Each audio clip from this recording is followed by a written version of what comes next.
Hello and welcome, my friends.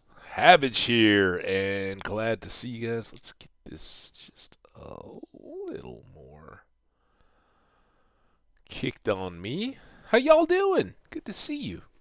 Hope you're doing great today. Happy Wednesday. For me, it doesn't feel like a Wednesday. Having been driving most of Monday and then a little bit of yesterday, it feels like the beginning of something, but it was great to hang out yesterday.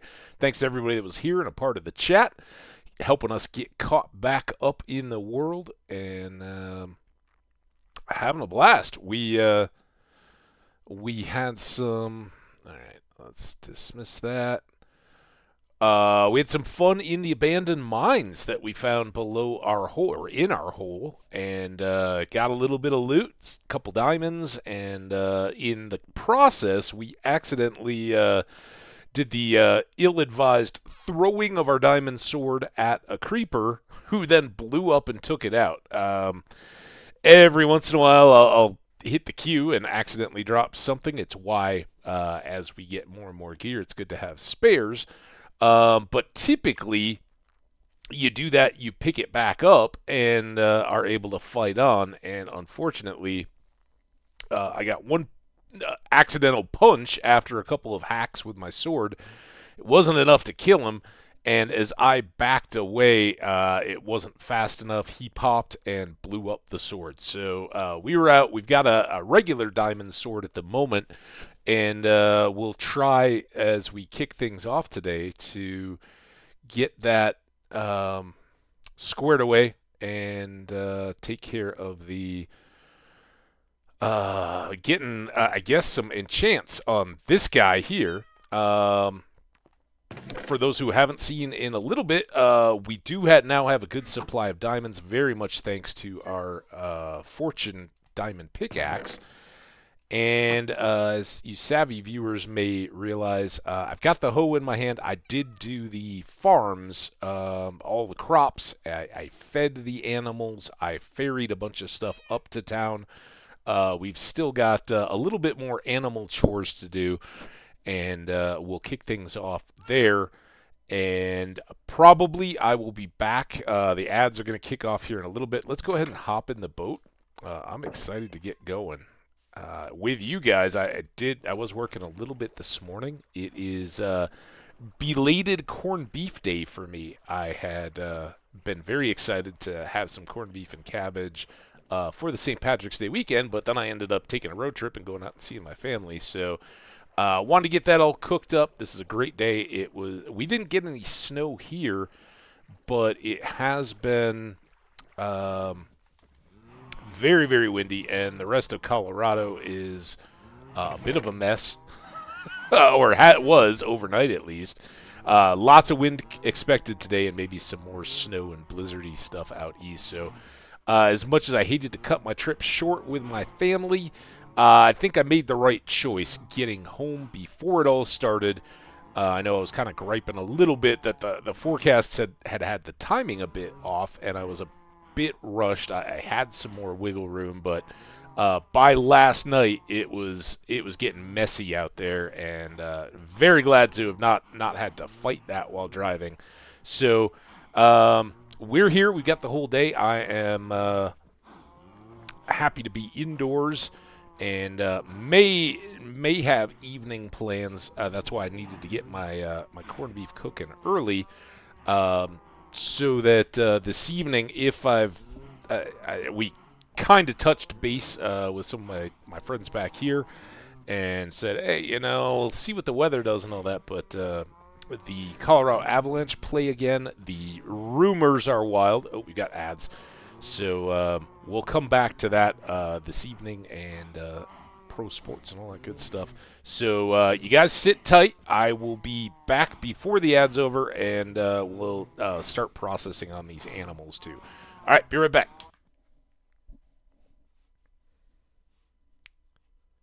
Maybe. Here we go. All right, be right back.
Yeah.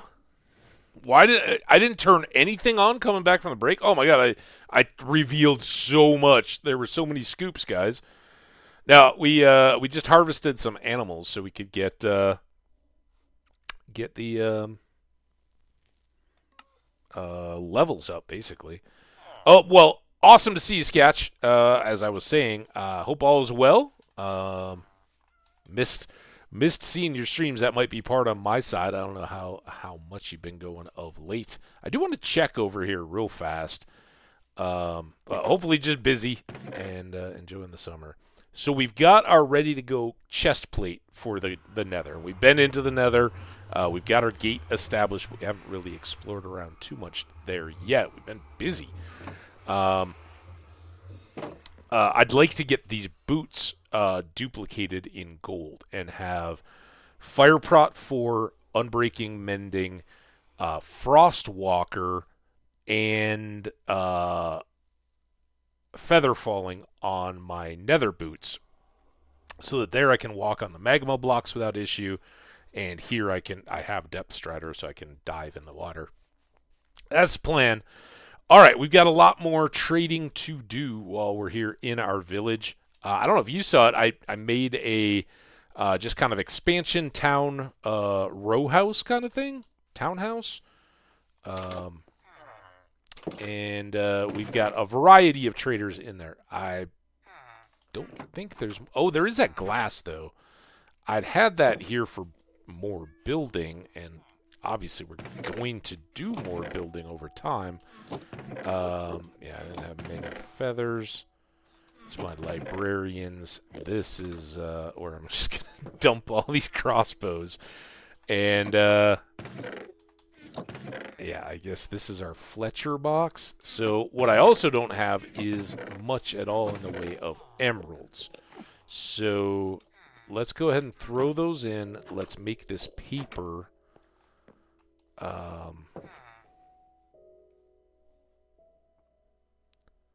Hey, don't worry. You never have to apologize, man. I get it. But no, I'm glad to see you. That's... That's all. We got 27 books, so I think that's plenty to meet any needs that we have today. Standing in the bucket. I do want to trade with this cartographer because he's just a novice, and we'd like him to offer us more trades. So already we're getting started here. He will buy panes of glass, which are pretty cheap. 11. That's less than, I guess, 6 blocks of glass makes 16 panes. It's not super cost effective, but it is really helpful in the sense that we can level him up without too much expenditure. Now here we can continue to trade him for the XP and emeralds, but it's not going to level him up very fast right now. Buying a Ocean Explorer map, would help us level up, but all it's going to do is point us right out into the open ocean right beyond us to show us the closer of the two guardian temples. And we already see them right there. I rarely need a map to get us to the guardian temple. We already took care of you, buddy. You're doing great. You're now a master. Our butcher friend, the leveled up one, is now ready to buy again. So let's go sell him more of our meat. We will drop this here. And I might as well grab those. Where was it? Meat. Get there. Alright, let's just take all this, see how much we can sell. Oh, look, they're standing outside because it basically got to put everything on the smoker and then just stand around and wait, right? Alright, so we got more chicken. Bing. We got lots of pork. Bing. Bing. And one steak. Alright. Happy meat cooking. I'm cooking a corned beef a little late for St. Patrick's Day. But I got it in the slow cooker today. It's going to be delicious. Alright. A little bit of surplus there. Now it's on to the big boys, and let's just, I know they're not going to want all of this, but let's start spreading it around. You want melons. And that should, oh, it didn't reset them there. Okay, well, check back in a second. You want both.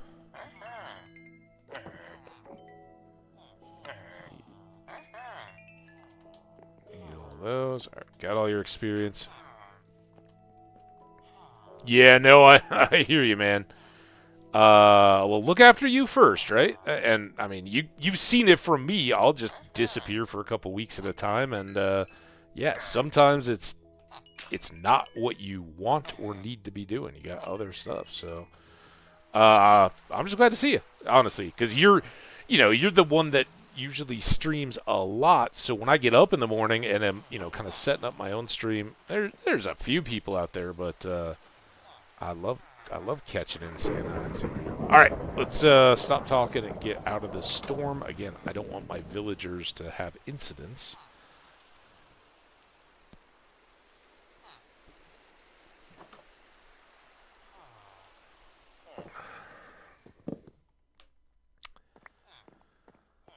All right. Next up, we can put these up for now. Might be able to get more. That's why I started there. Let's come over and get Carrot Guy. He's not going to need... Come on. Just behave, carrots. What the... Oh, you... I have one guy that buys carrots. The last thing I wanted to do was completely fill my inventory, but sometimes why fight it? This is my carrot guy. Where are you, buddy? Uh-oh. Pigs? Have you seen the farmer? Farmer! Oh, I guess I reset it to early morning, didn't I? Alright, you're my number one and only carrot man. Or woman. It's tough to tell. They're like dwarves that way. Yeah, butchers, you should talk to the carrot guy because carrots go great with a roast. You guys could run like a cross-promotional thing. Oh, you're the yeah, you're the potato guy. He wants melons again too, though. So let's try for that now. Let's get 2 stacks of melons and then pumpkins, and let's try to find him. Ooh, look, he's a leveled up expert. I don't think that does a whole lot for me.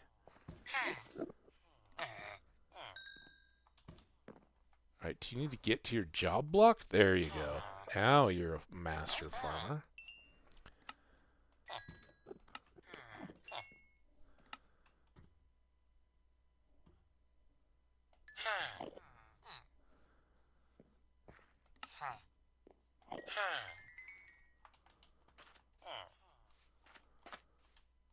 Okay, good on him. Now, if anybody else is ready to buy melons, I'll gladly do that as well. There we go.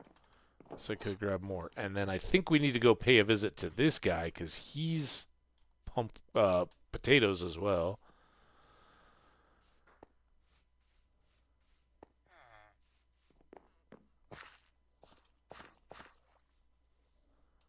No. Who else is potatoes? Oh, it's carrots and potatoes guy, right? Maybe? I think I have multiple potato guys. I just can't find them. There we go.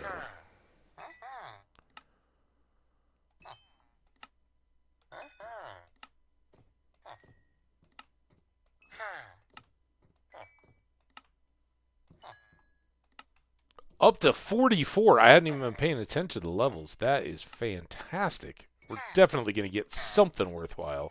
It is tough. At this point, finding trades that are or enchants that are actually needed through the table gets real tough when you're looking for a single specific. I don't have anything else here, so let's go ahead and pick up the rest of these since people seem to reset, and then all of this. It's going to be tight. That. You'll take wheat.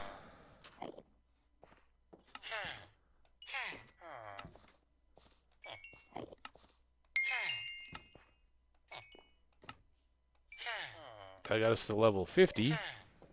Or 45, I mean. Alright, and sure, you're on sale. Sell you more melons. You want both of these.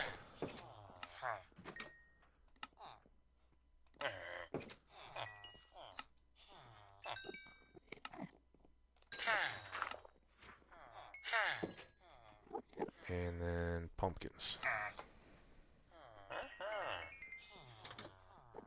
Awesome. And I do more melons to sell them too. 46. All right, let's get the rest of these guys. Do I have anything more? Nothing more there. Potatoes are more common as a request. So did you reset? You did.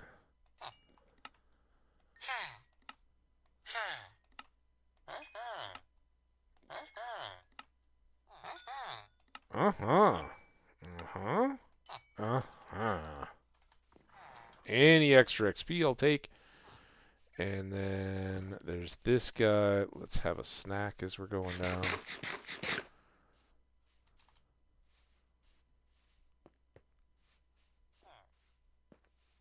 Comes. Alright, nothing there. Here, though.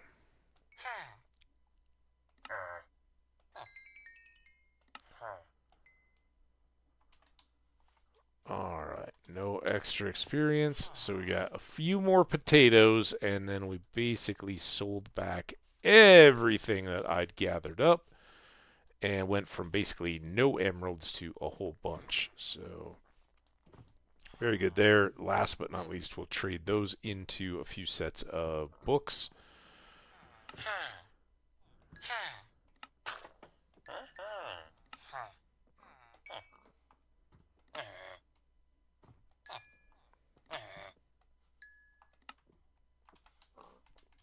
All right, we did it.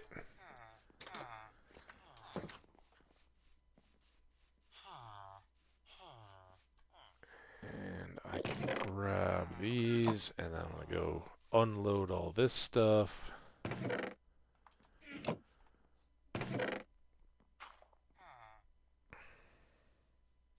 The Prospector set in old school RuneScape.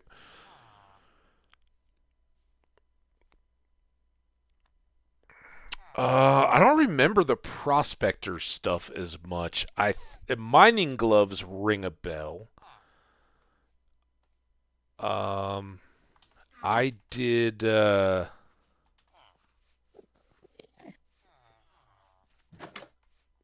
was something with like the fishing that would get you a cool. Maybe it was like dragony stuff. It was kind of reddish armor, and then having a whip. I think was a big deal. All right, so we had from this guy we have mending and flame. I don't need extra flame, but I do. I think I'm gonna go for 3 of each right now. Maybe we'll do 4.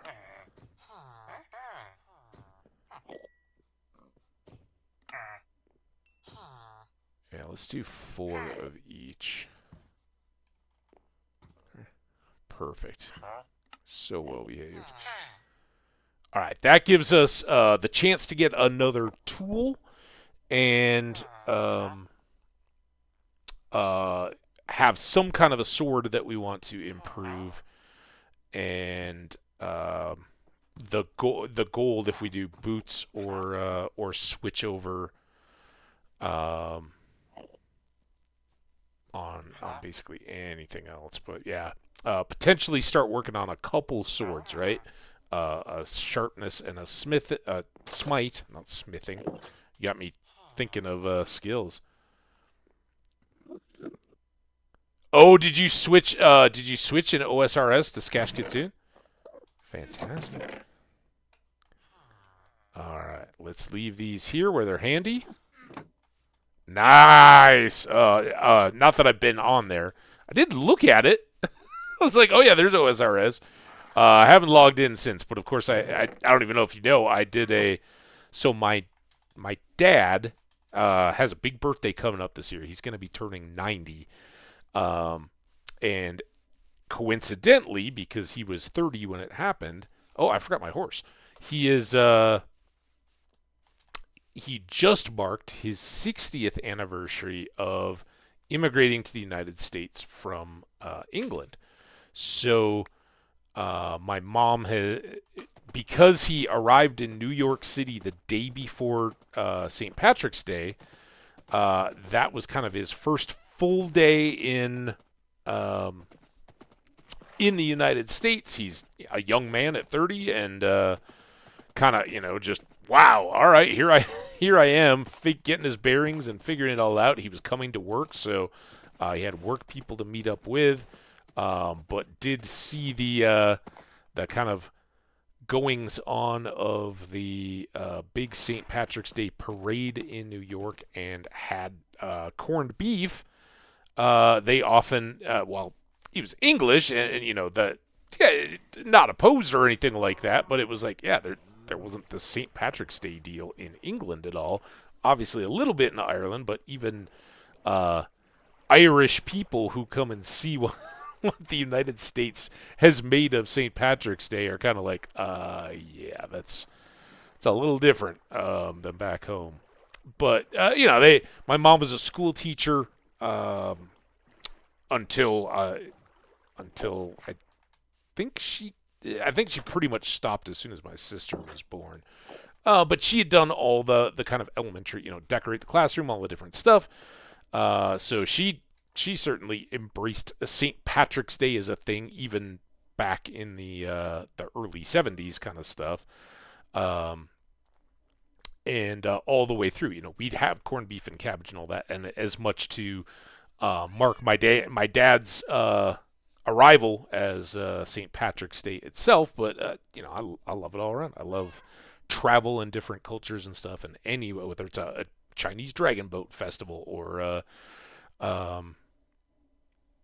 Hanukkah or anything like that. I love embracing different cultures. So we always did it, and it was really fun. I got to kind of impromptu. My parents had had said from the start, hey, we'd love to have you out here. We're going to have a neighborhood open house on Sunday, right before St. Patrick's Day. Invite everybody in.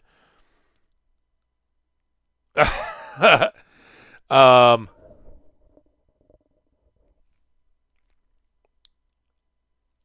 yeah, he did. He didn't. I give him a hard time. He didn't actually have to go through Ellis Island. That was already done in the '60s when he came over. But yeah, he, boated by the Statue of Liberty and everything, coming into New York Harbor, and got off at I think it's the Cunard Cruise Lines. I think they probably changed names or morphed, but it was Cunard that he came over on, and yeah, right into the city off the boat, kind of immigration. I don't think that happens as much anymore here in the States, but he kind of gave me a respect for immigration and people living that American dream, and where a lot of people get to take that for granted. What America has to offer its citizens and people hoping for a better life. I sure didn't have a chance of forgetting that. Right? He was making darn sure we knew what we had and how good it was. So yeah, I'm very proud. But anyway, they were having this open house in the small town in Iowa where I go for holidays and stuff now. And their neighbors and all were invited in. My sister and her family, of course, live there, and so they'd said, "Hey, come out if you can." But March is an iffy time to plan travel like that because you get wintry storms. The weather's all over the map. So on Thursday of last week, I called up my sister and I was like, "I think it's good enough. I'm gonna go for it. If you can keep it a secret, I'm not gonna tell them. I'm just gonna show up." So she kept the secret, and I had to plan around this supposed winter storm that was coming across. And on Friday night, I drove part of the way. It was windy and rainy, and I saw a semi-trailer go up on two wheels as the wind blew at what I presume was an empty trailer. Crazy. But I get to a hotel, and I plan, like, I'm going to go just out of Colorado into Nebraska, 3 hours or so on Friday afternoon, and I'm going to sleep there. And then Saturday is going to be this iffy, rainy, snowy day all day long, and it might freeze, it might just be rain, it might be snow, the road may close. You don't know in the spring. It can change at the drop of a hat. So I go to bed, and they're talking like, yeah, it's this rainy, snowy mix. I wake up the next morning, it's sunny and beautiful, and it literally was my Saturday drive all the way across. It was beautiful. It was a little windy, but it was a great day for driving. I happened to drive past the Sandhill Crane migration spot, which I've always known about. I'm a nature and bird guy. Hadn't even occurred to me in my preparation that they were going to be that this was the time of year that they're there.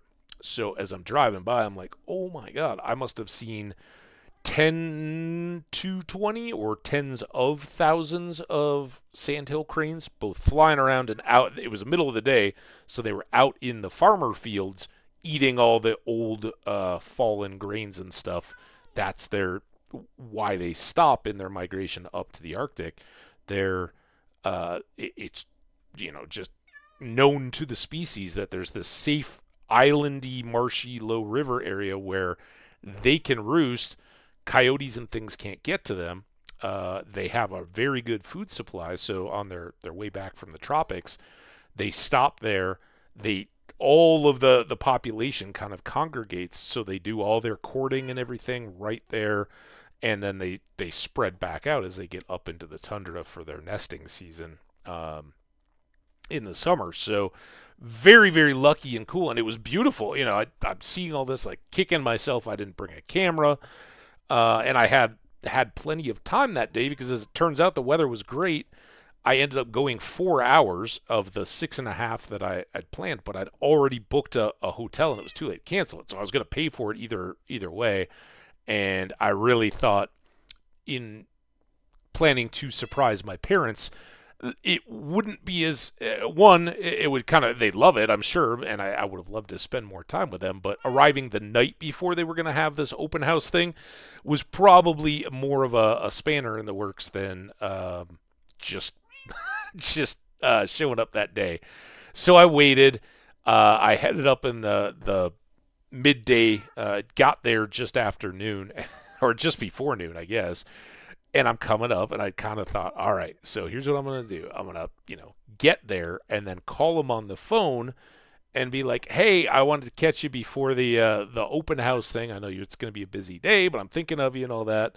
And then ask my dad if he was having to beat off any early arrivals with a stick, because this was a couple hours before they were going to start it.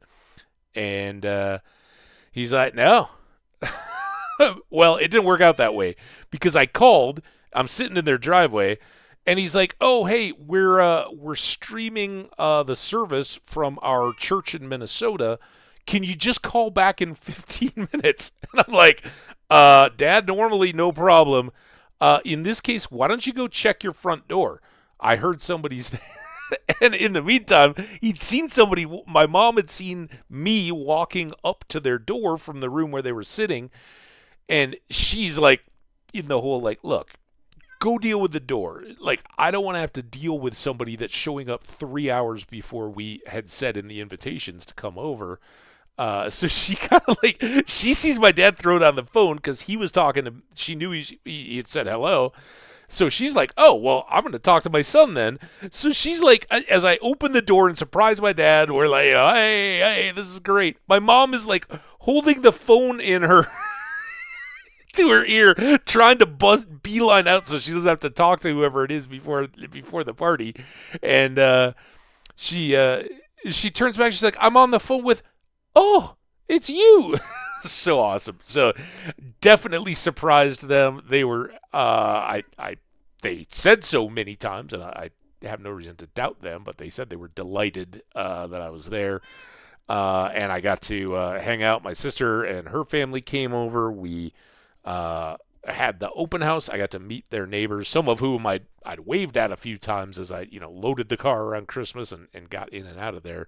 But it was the first time to put names to faces and that kind of stuff. And just a great time. It was way too short. It was about 24 hours in total. But we had a couple great meals. Just loads of catching up. And, of course, I'd been there at Christmas. But this is usually the time when I don't even try to plan around seeing them, because the winter weather, and then even through this time, there's wintry storms. And sadly, I turned around. I was like, sorry, guys, I'm only going to be here until lunchtime tomorrow. I've got to get out. There's this next winter storm coming. And, they were bummed, of course, but they also understood the weather, that it wasn't just a willy-nilly decision kind of thing. So I ended up leaving midday on Monday. I did a full 6.5-hour drive back to the same western Nebraska town where I often stop. And it was a beautiful, beautiful day. And we'd always known that was going to be a nice one, but they'd said, kind of mid to upper 70s Fahrenheit. It ended up being into the mid 80s. It was gorgeous. And I got checked into the hotel and all that. And of course, when they know I'm on the roads, I had checked in with my sister on the way out. But when they know I'm out on the roads, they're like, oh, just let us know you get there. I just stood outside the hotel in just warm evening weather as the sun was setting, just chatting a little bit and catching up. And then I still at that point had been like, well, the next winter storm is going to start around my home, my home just north of Denver, starting around noon. So I'm kind of like, well, I'm glad I'm here, got a good night's sleep and all that. I wake up and they're like, the updated forecast is like, yeah, it'll start in Colorado around 5 p.m. So I got back yesterday. It was still very, very pleasant when I got home, but I'm glad I held to it, because everything went nuts overnight last night. We had wind and snow. The roads were terrible. And I think out east it's continuing. And as of when I was leaving, the forecast in Iowa was that they were going to get 2 to 6 inches, which was maybe continuing today. It was supposed to start about 3 a.m. If it got delayed for them as well, that may have been pushed back to starting sometime today. But I haven't checked in just yet. I'm sure I'll catch up with them, see how it all planned out. But it was great. So anyway, that was the fun weekend update. And again, I went into more detail yesterday. Check it out on the VODs or in YouTube. If you are on YouTube, your likes and comments always greatly appreciated. And remember, you can find us over here on twitch.tv/Hambbage. Come be a part of the chat. All right, let's figure out what we want to enchant with our 46 levels. I got out these diamonds. I got out these sticks. And I have... I do have an extra sword, so I think we'll get another pick, right? Because now more silk touch and efficiency 5 are the better. Oh yeah, we got that here.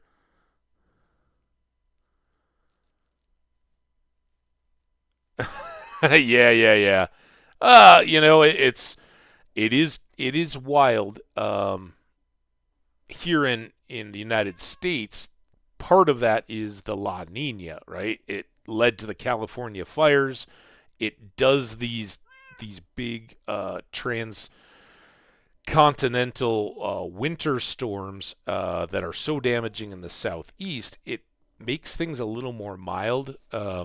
In kind of the upper north, you'll get some big snowmakers, but for the most part, it isn't just the locked-in cold because the Pacific moisture is more south, and it comes across California up through the mountains and then pushes into the center, and it kind of drives the coldest of the air up into the Arctic.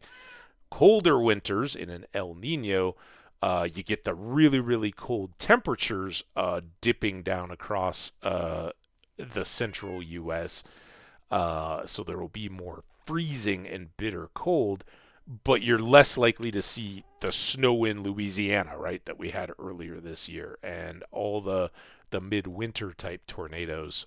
You don't get as much of that. So the Pacific weather pattern makes a big deal. We're still learning about it, but here in Colorado, even when I moved out here in the 90s, it was already a deal, and we noticed it more then because of mountain snow, right?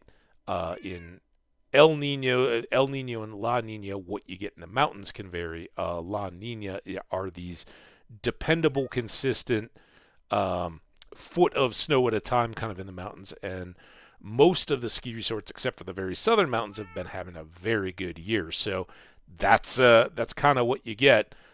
In El Ninos, you can get some big dumps, but they're more scattered out, and so that's now becoming more known as everybody gets a bigger picture of the weather across the whole country. And of course,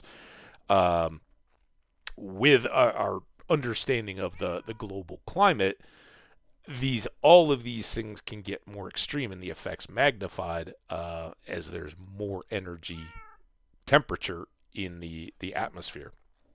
Crazy stuff. Fascinating. I love it. And you don't have to turn everything into a political deal. It's a real reality of our world. It was happening. Humans may accelerate it, but we're just a part of a trend that's been going on since the last ice age.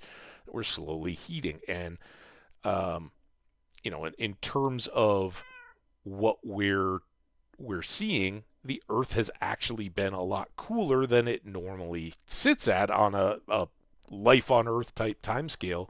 The dinosaurs and all that. We talk about that tropical world and fern forests covering most of the land of the Earth when it hasn't just been frozen solid. So it's crazy.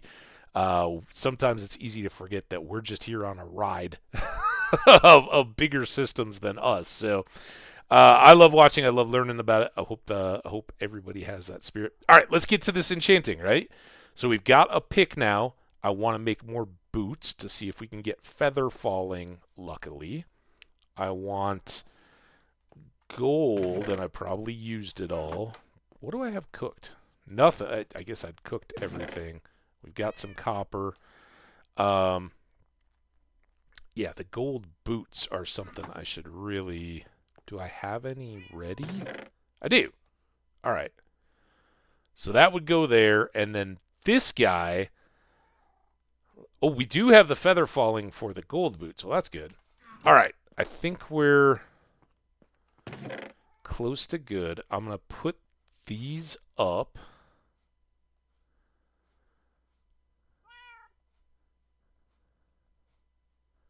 See if I can remember where I put them all. Unbreaking and mending. And I had an unbreaking and a flame down here. So, okay. Diamond boots, gold helmet. Let's just come out here and verify. We have Respiration 3, but I don't have any kind of protection on that one. So that's where we want to get to there. I know I just talked through the break, but before we dive into this, I'm going to step away very, very quickly. I will be right back. And I'll turn on the video and audio when I get back.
Hey, I'm back. Told you it wouldn't be long. All right. What do you think, Donut? Are we ready to do this?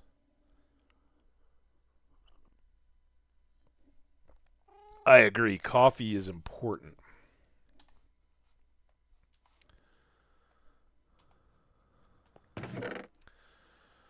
All right. Some more lapis. And let's just recheck. I guess I could do a diamond helmet as well. These are kind of long shots because unless I see them at like tier 2, they're likely going to get additional enchantments. But I'd look for Aqua Affinity on the helmet. So there you go. All right, that's a strong contender. The sword is our top priority. Smite 4, we could be right back to where we were. The boots, here I'm looking just for a Featherfall 4. The helmet, I don't need Aqua Affinity in the Nether. Oh no, this is the one we're looking for protection of some kind on. These guys I want Fire Prot. Oh, I didn't get any books. Do I have books in here? Yes. Book, knockback. That wouldn't be terrible. And then what was this? Unbreaking? Don't need that. All right, I think that's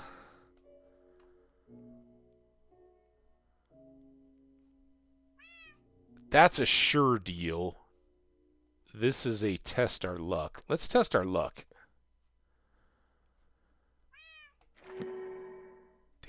What do I have? That's my blast prot. I don't know what this would do if I tried to combine them. I'd really like to keep the blast prot. So if I put that and that, that would do it. It's expensive. Am I missing anything else on the helmet?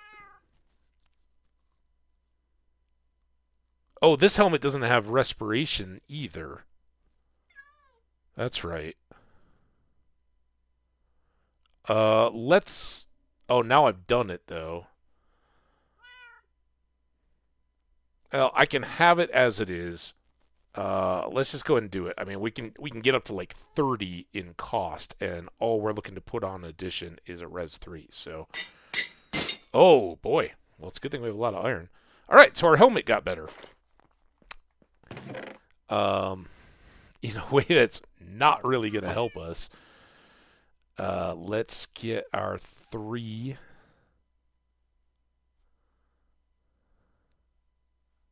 here. And did I already have? I think I already had iron blocks. Jeez. As soon as I was doing it, I was like, didn't I just... Whatever. It's fine. All right, so now, now I need another helmet, perhaps, for Res 3. I'd much rather have that out of a book. Oh, I used all those levels, too. Oh, my God. I'm so... That was stupid. That was the biggest mistake of the day. I could have left that Aqua Affinity helmet for ages. And now I've only got one more top tier. Now, I could use this. If it's just efficiency 4, I could put it on my Fortune 3. So that's possible. This is the one we were talking about for Res 3. Nothing there. This would be prot for a dive helmet. Here we want fire prot. And here, fire aspect. Let's, none of those are really hitting me. So let's try this. Punch 2. I don't have punch on my bow. I could save that until it's worn down. I don't like anything else, so... Alright, let's save this here. I'm going to move these out. Oh, they're my snow boots still, though, so I guess I don't want to move those. Man, I was so dumb on those, on spending those enchants. That was huge dumb move. I always forget these anyway, so let's put them here.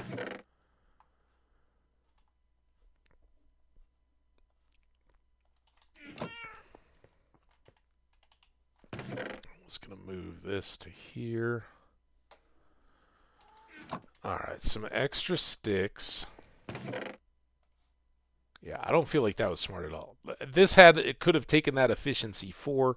The fire aspect could have been good. I will be glad to have the punch on my bow when we get to it. Let's drop that. And let's get some more stakes loaded up, and then let's sleep.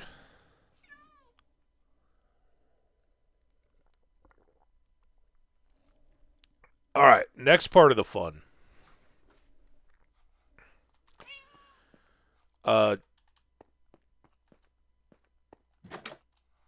couple things on the potential agenda. You see him? Anybody else? See him run? See how they run. Da, da, da,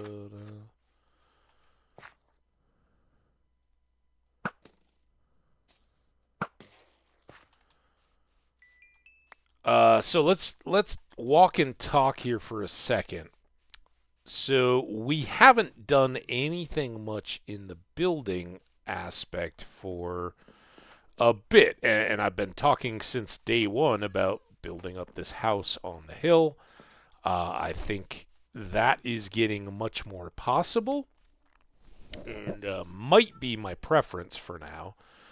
We could go back and do more in the abandoned mine shaft, try to find more of that, light it up. That would give us some experience and might give us access to a dungeon that would be a favorable spot to exploit more XP.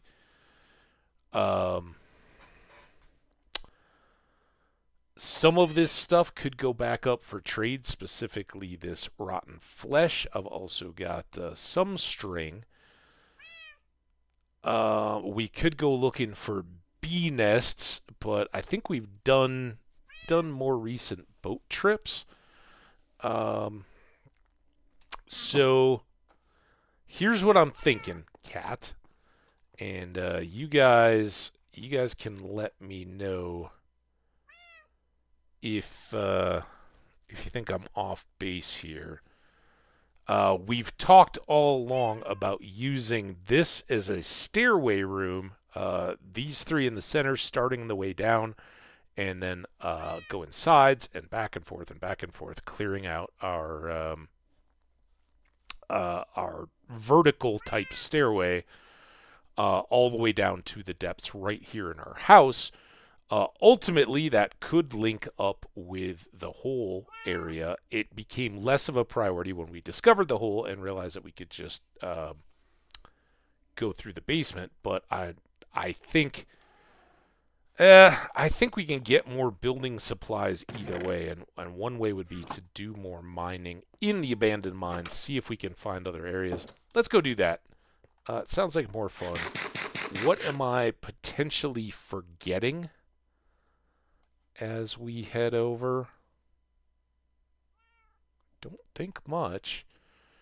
I will take these two in the inventory. Oh, and we should make a bunch more torches because lighting is a priority. All right, we've got a lot more wood now, so I'm going to do this, and that. We'll have some extra planks and then a bunch of sticks now. And then we're going to take one of these and load up on our torches. Okay.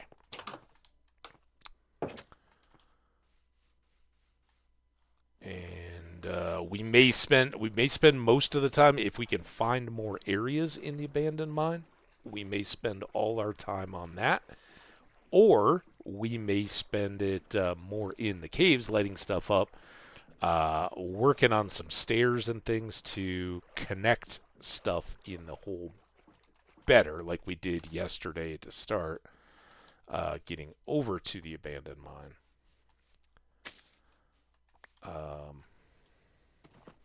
So there.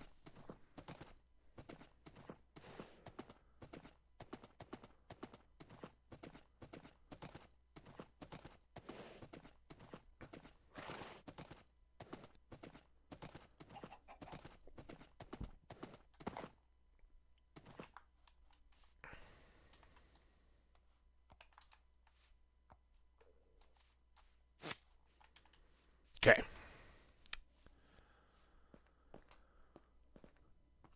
So those of you guys who missed it yesterday, we did have a little bit of convenience improvement here so that we can now zip down here and then down here and then back up here and then back down over here and be right into the mine. And we've done a lot of the kind of run around chaotic fighting. I know we're not done here because this goes up. Let's see if maybe we can start. I'm gonna put you up here. And this one will try to be a little more intentional in extracting stuff as well. Oh, I could. Let's use this up as well. Need to go up one more.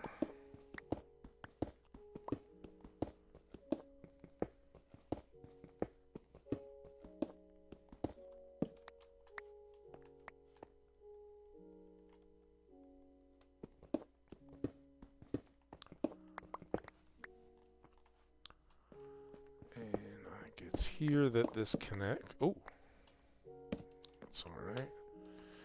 Don't know that this has a lot of area where it can go, since we're out in kind of a big open room. But I had stuff. Oh, here we go. I had stuff dropping on me. I think I left an iron sword back at the boat, even. Which we could use to harvest a bunch of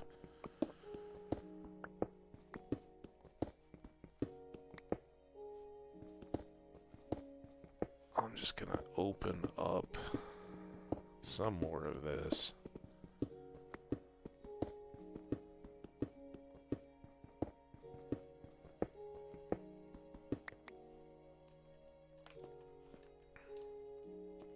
And I think I got in from there. Let's go ahead and do a bit of chopping.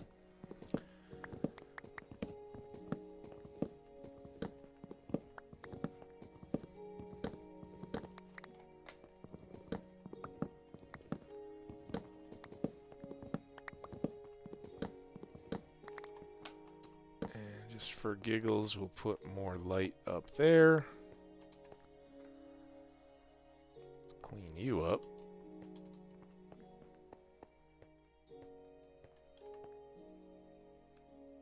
Not you, though.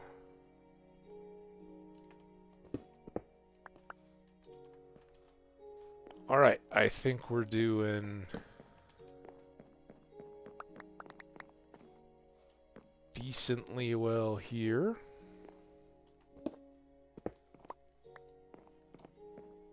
Get those. Let's get these. Get this one.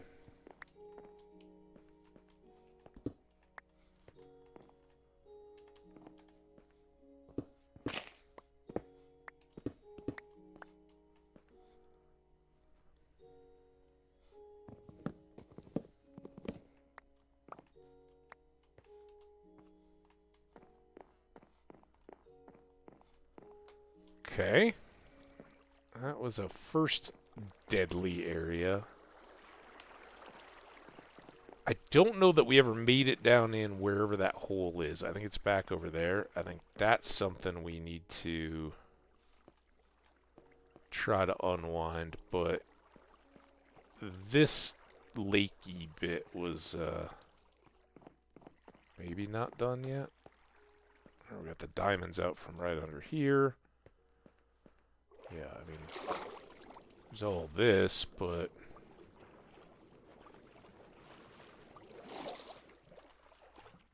there's some iron there at least.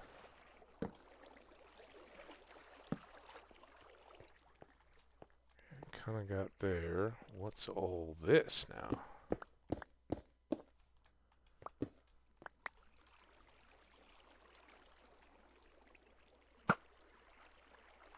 One shot.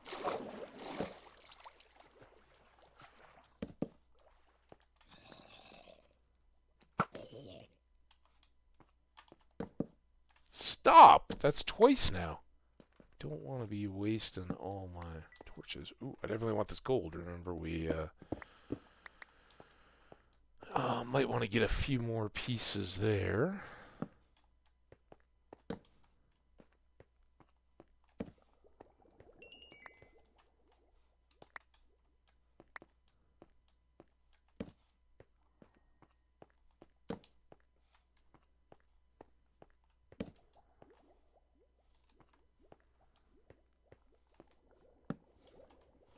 Okay, that seems pretty well good. A little copper. There's some iron.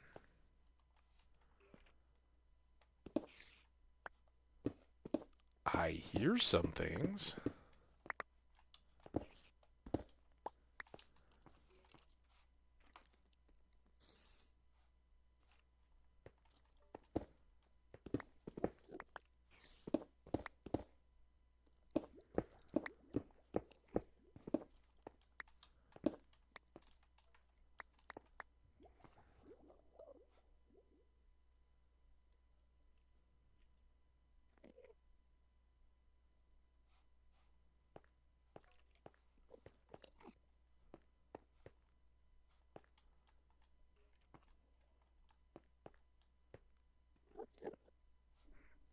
That's ladder. Let's do a quick.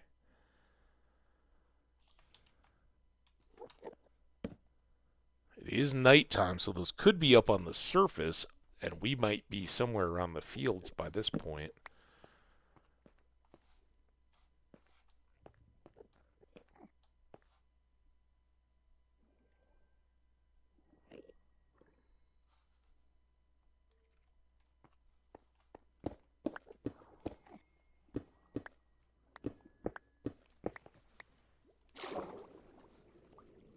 Okay, well, that's a lot of water.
Okay.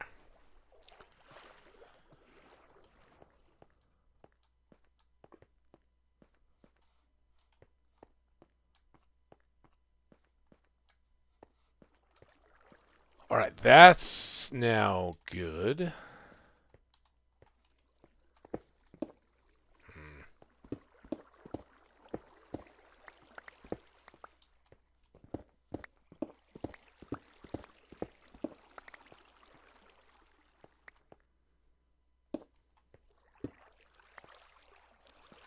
Think we came down here. Let's do that. Sounds interesting.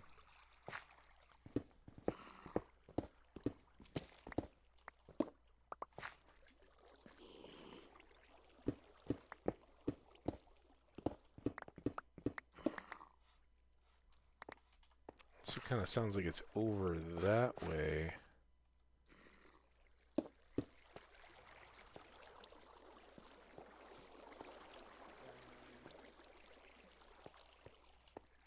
Don't like this.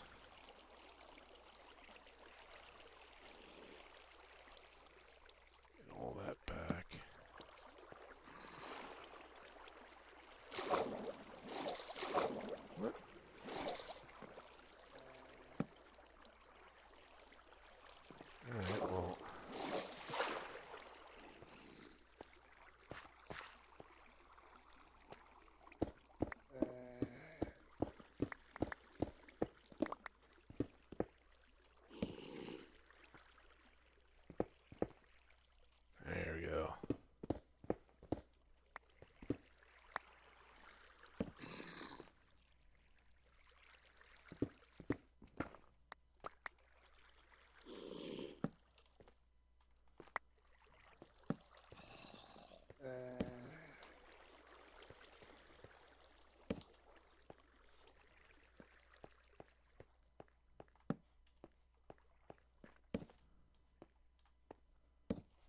Hmm. Okay, that's worth exploring, I think. Still haven't found that baby zombie.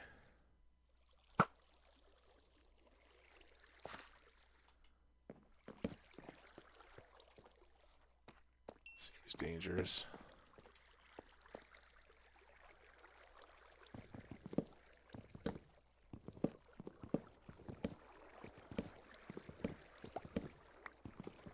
Are they all hiding?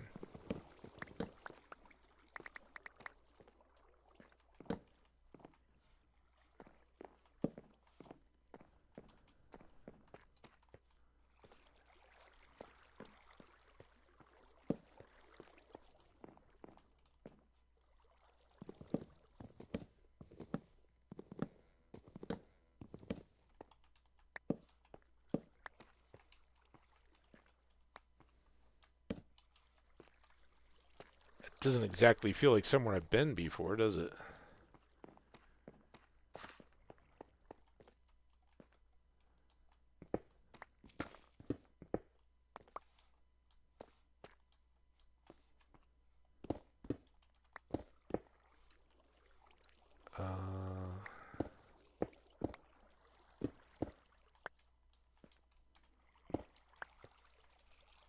That is familiar.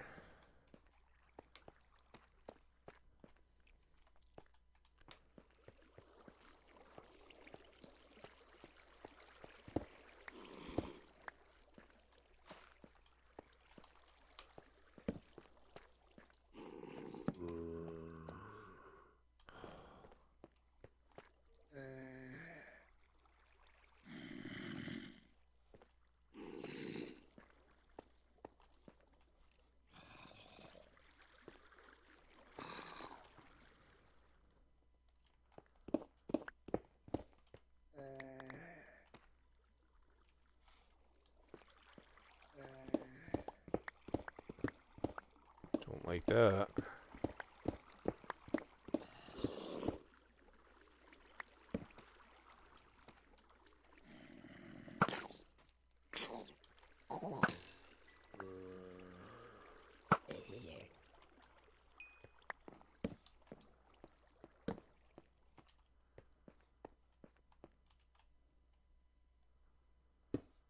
I like keeping lava around, but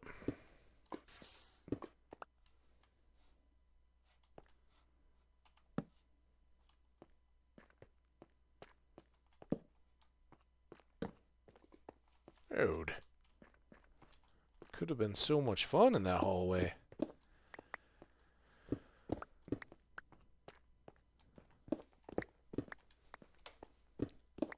Oops.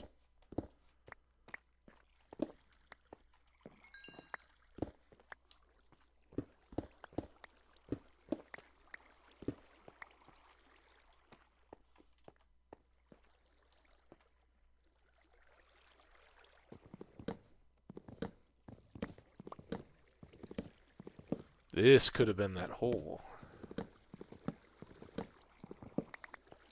that I was throwing torches down towards, but not actually able to get into. Look at all this.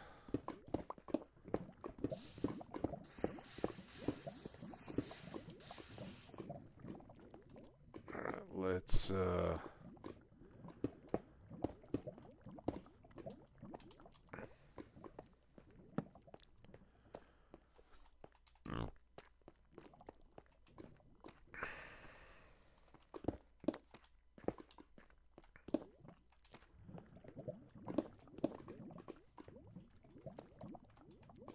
okay, we are filling up. We're going to make this a drops and loot bag, and then this will become a haul bag, and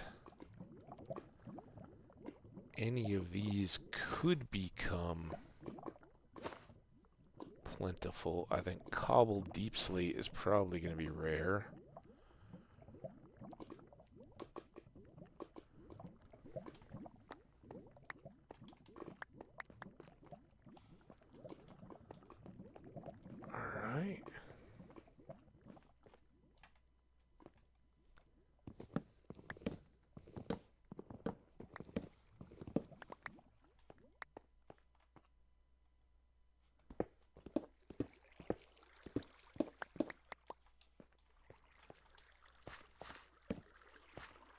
that.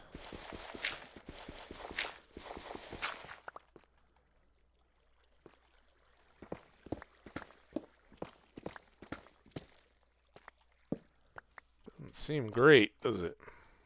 Not hearing any monsters down that way. Alright, let's work our way back. Copper. More copper. How do we do on... Oh, we got ore here.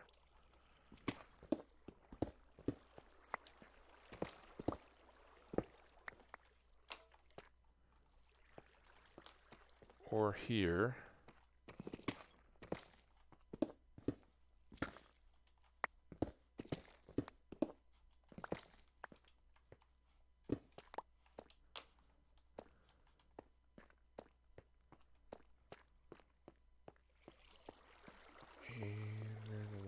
Did we have...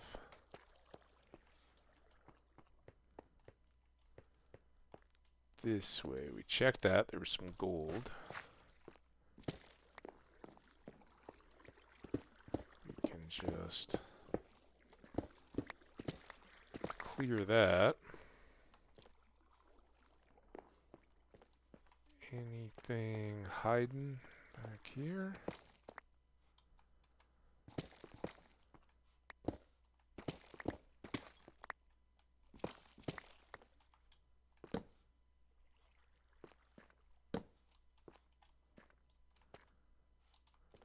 This just looks like one of those nasty diagonal caves.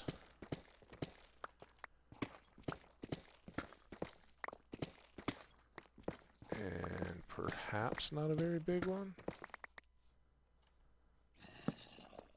Ooh. Zombie, though.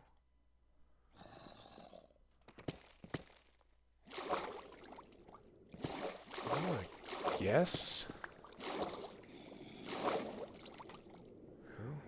It's pretty flooded. I thought maybe that was just one of the pools from above. No great loss that spilled into this, this little slanty cave. And I guess I gotta go this way.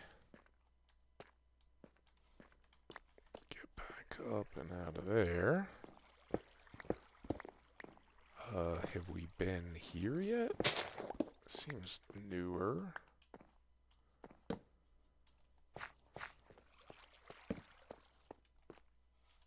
Not my favorite. Get through there. More up and above. Oh, that might even be spiders. Alright, well, let's go here.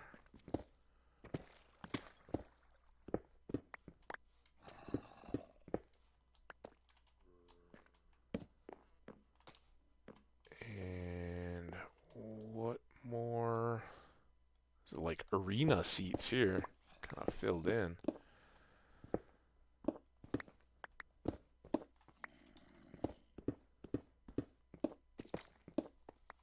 Take all that. Uh-oh.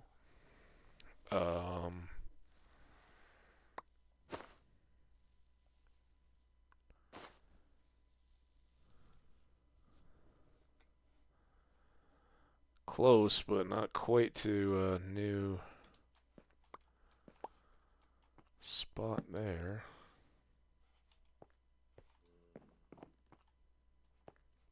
Let's get a light there, because this did go up and then kind of around.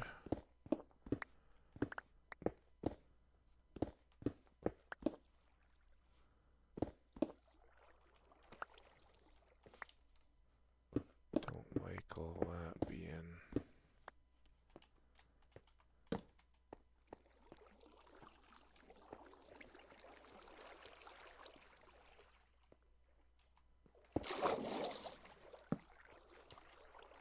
Man, cool little hallway, nothing in it.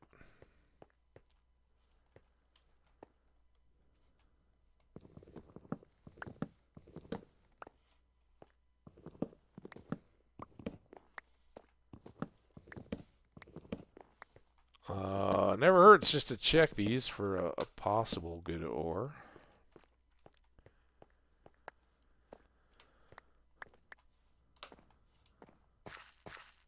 And then we checked that. It didn't have anything. Well, it's kind of a cool little side tunnel, but that was the hole.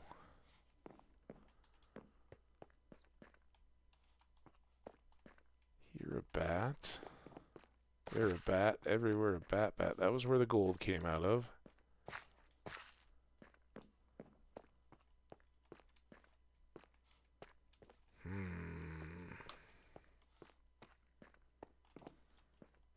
Alright. Oh, not there. Oh, God. I could gut all this stuff. Here, then here. Up to this side.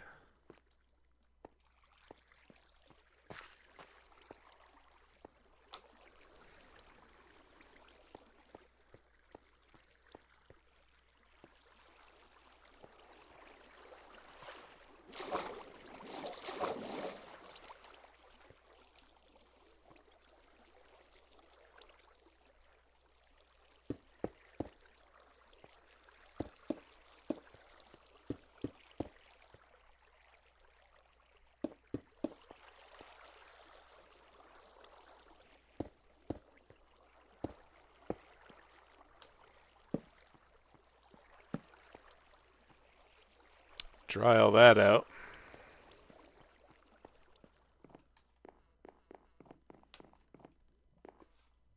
Alright, then may as well, right?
Of course I can't get to it. What? Oh, you there.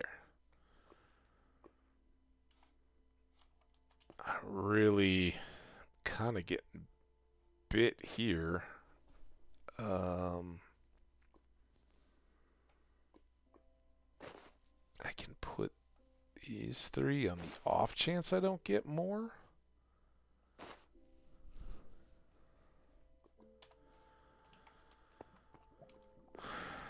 Alright, this is where we came in.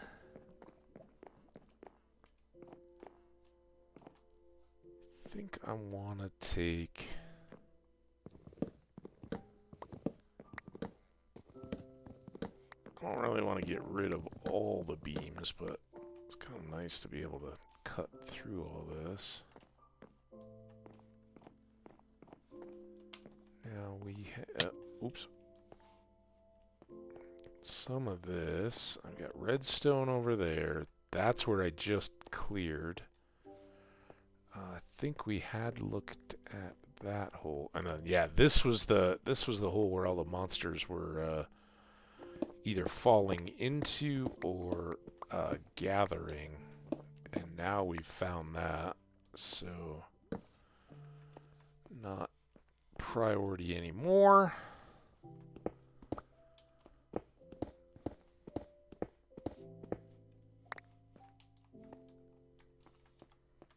Oh, I'm getting corned beef smells. It's only been about 3 of 7 to 10 hours, so it's gonna be a long time. Wanted to get this redstone.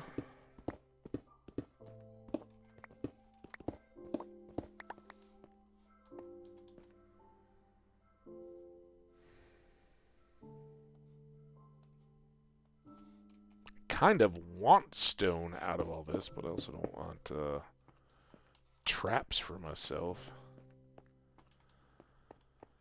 This... Well, I guess we didn't do as much as I thought we had.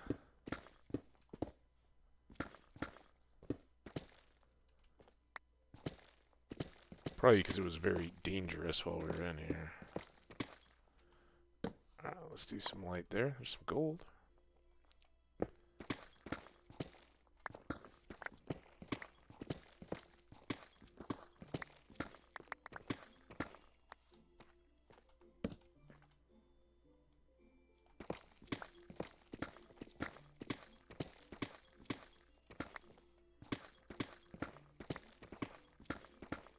There's some diamonds. Alright, let's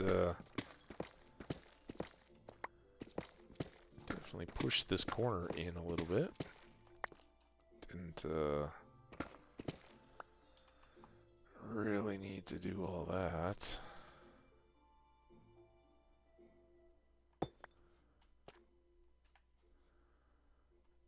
Something's gotta give.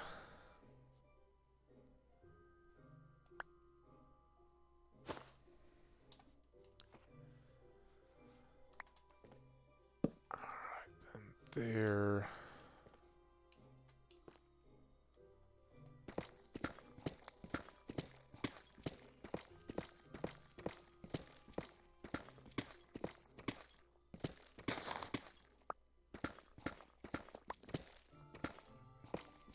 Now, I'm not sure. This may immediately reconnect into some of our already explored. It may just be a hole.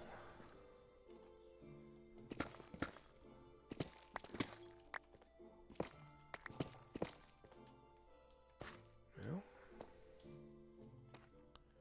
this is a problem. Because I really don't have room for gravel. Let's put the diamonds in with the loot.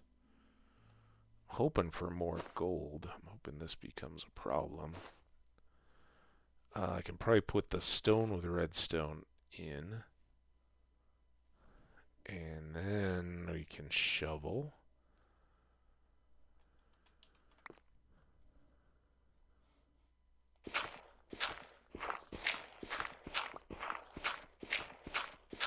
Trade all that flint.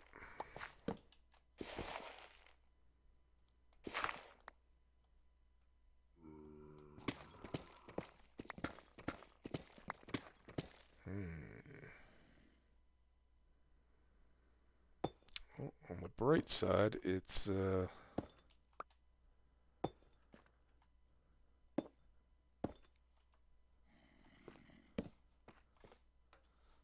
cave with mine potential.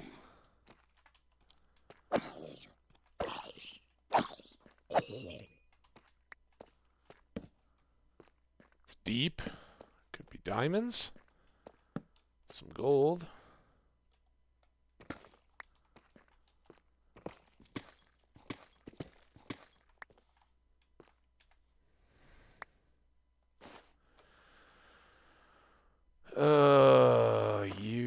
I'll put the flint in there.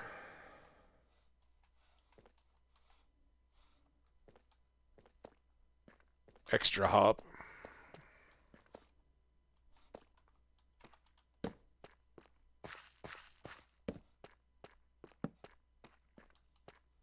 Ooh. Ooh, don't like. Do not like. Ooh, kind of like. Gotta be able to get out of here, though. Let's go here.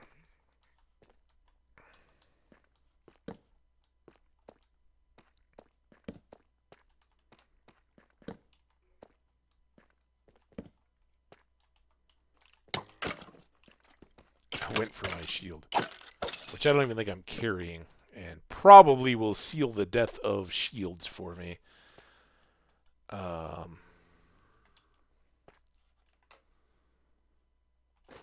saw that leather shirt. We'll leave it.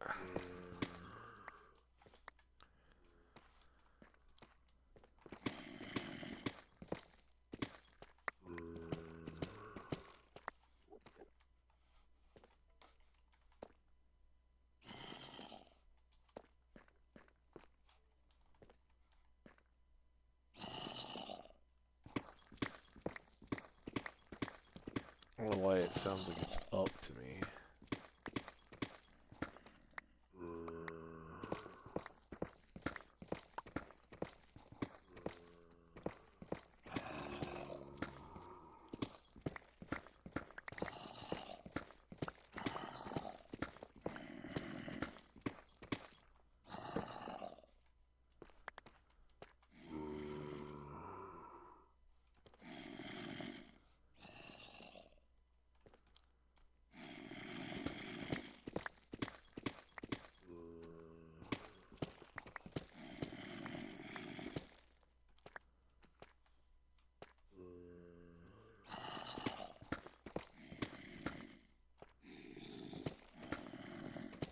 There we go.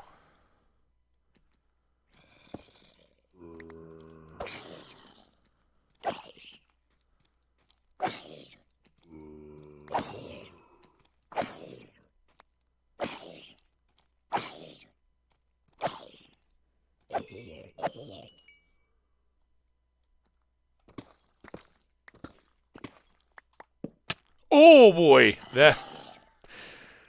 Hang on.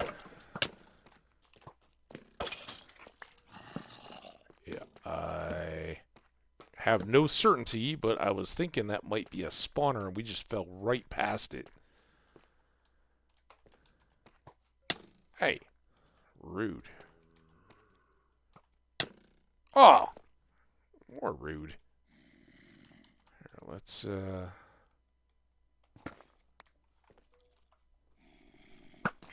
nose itches. I'm not trying to pick it. It's an itch.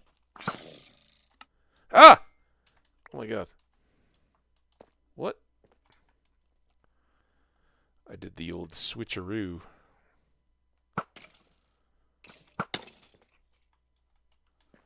It's like I still think we fell past all this. Oh, we got an ad coming up.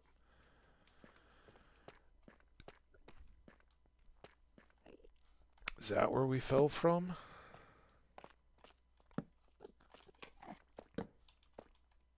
No shortage of caves.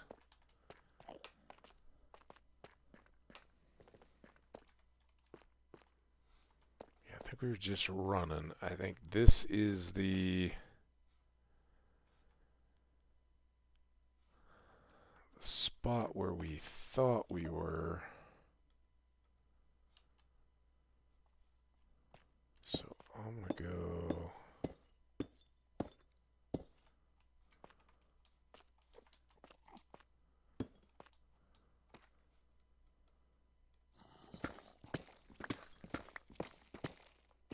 Ads are getting close.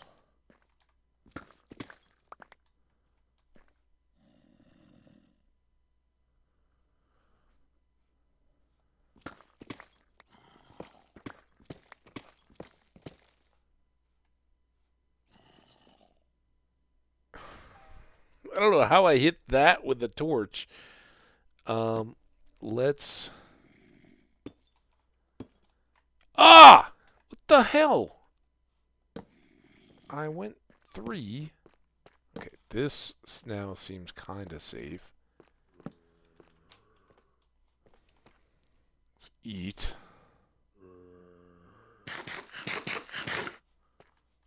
And then before we get pulled on the ad, I mean, I guess that torch didn't do a whole lot. It was kind of light in the ceiling. Let's go get it.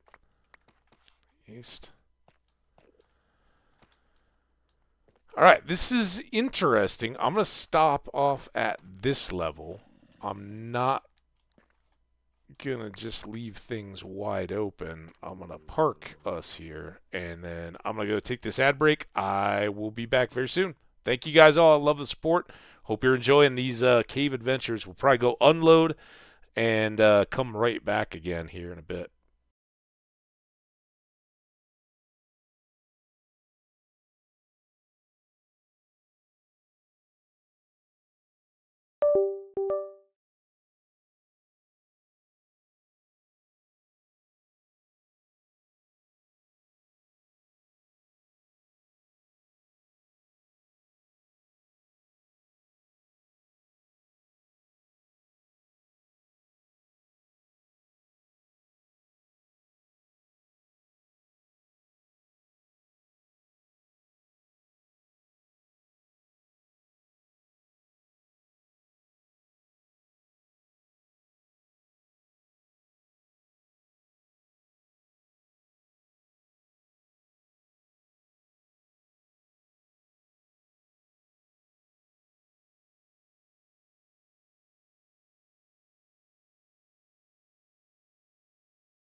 The beef continues to corn. I know you guys were all worried. All right. Excuse me.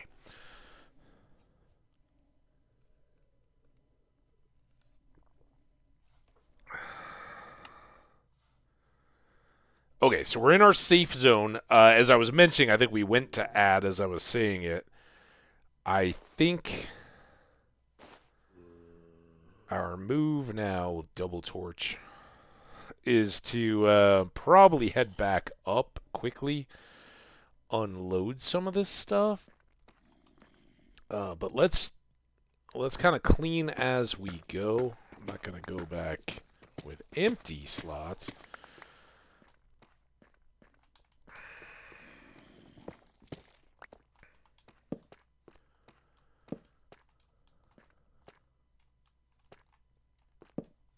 Man, this is crazy. Crazy little caves. That's probably not a good place to put that.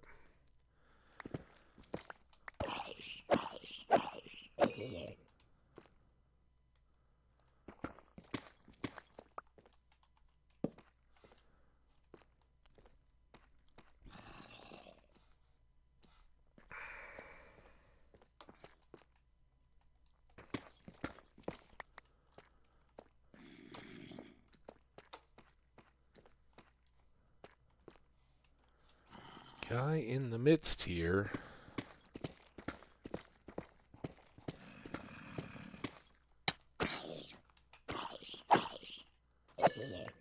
I'm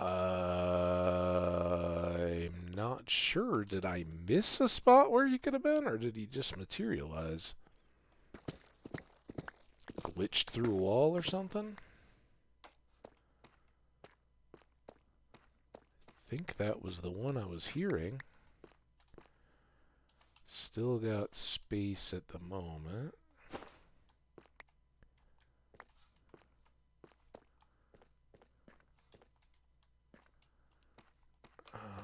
We'll keep trying here, I guess.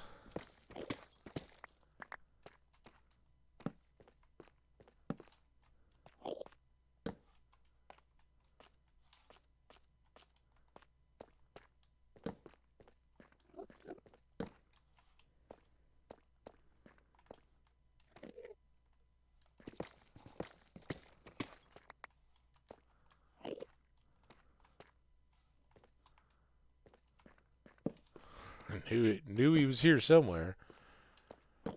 Alright, let's see if we can take care of this. Kinda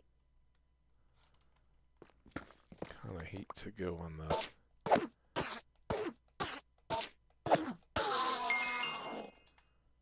No pearl. I think we have two. Just the one. Oh, two diamonds. Good. Three. More. Won't be greedy. Alright, there's this iron. Which looks like it was alone. Keep putting those in.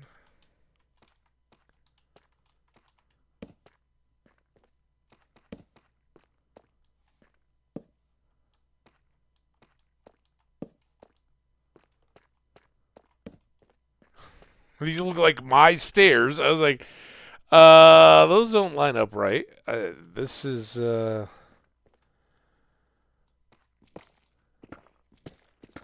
back up above where we dropped through the hole. There's that hole.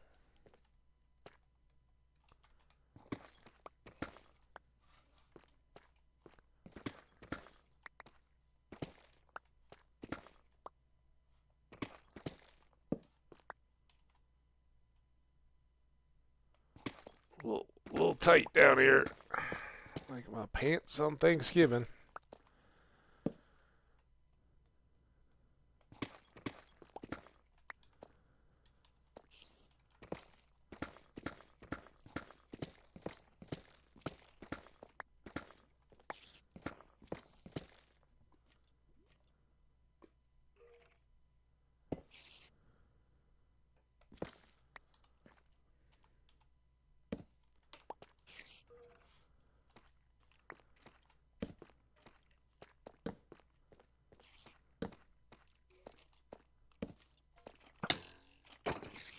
Oh boy.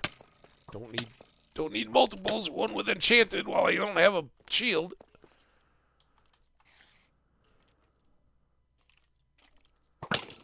Welcome back. Oh. Okay, well the fire got him. I'm gonna go coffee on the hydrant. I just did water. And the coffee is cooling.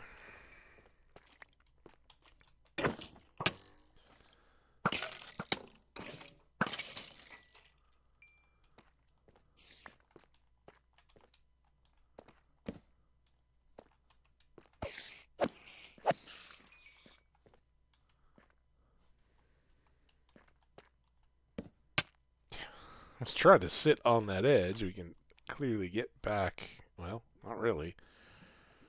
Not so clearly get back out of here if we need to. Come on, hit it.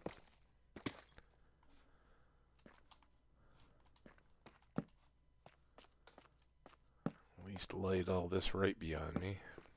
Not much in the ore department, is there? That can go.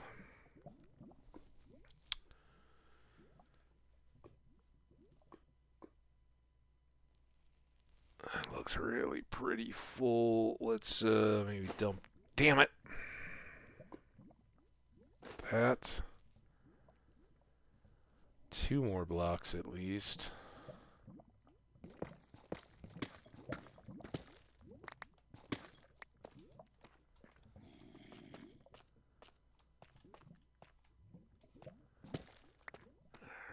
Let's come.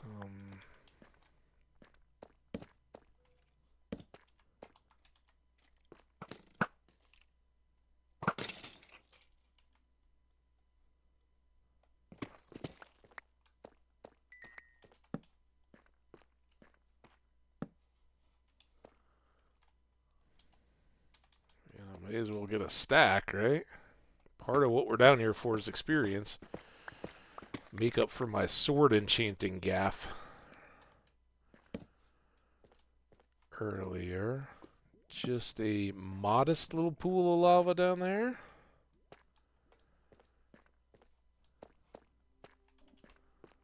No diamonds.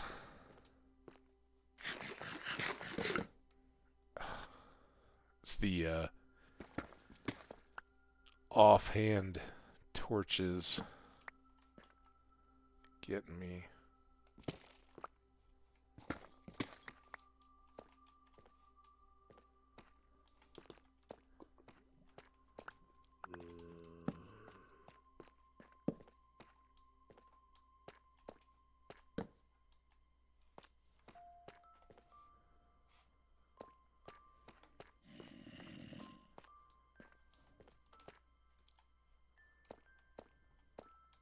I guess I never finished my exit.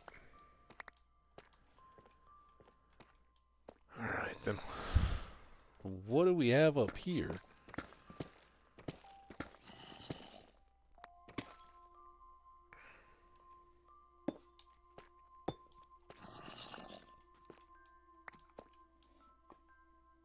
Oh, I saw.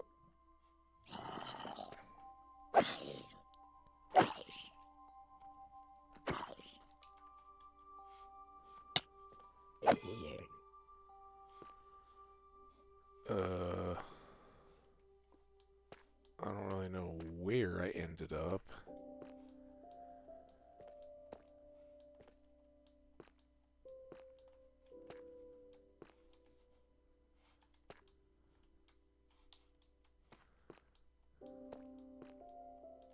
Oh, this was the gravel pit. Okay. Clearly got excited coming down here. I forgot to... Well, oh no, actually this is the pit, so then this is the stairs.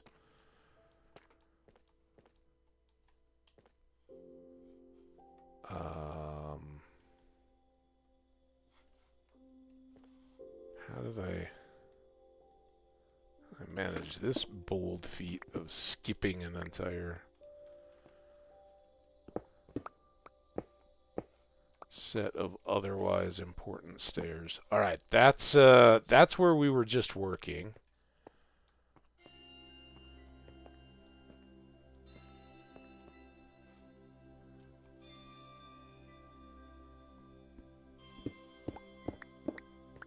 So if we go like that, we'll know where to come back to.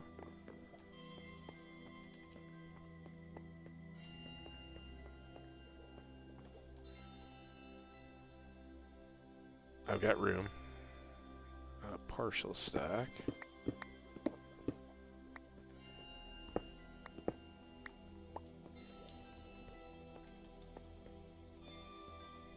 Don't have room for a cart, I don't think. Unless I go there.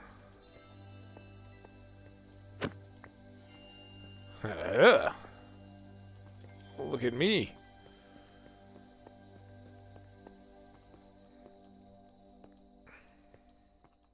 All right, that was a pretty good haul. I wonder if sleeping is an option.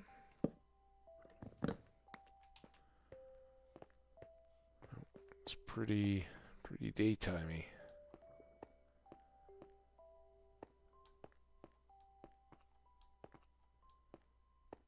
Really need to get the steps going here, but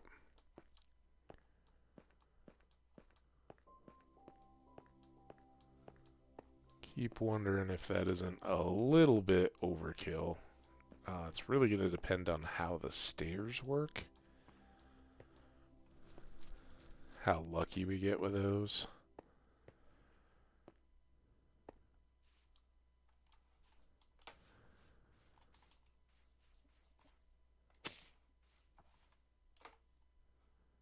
Did it again. Damn it. 4.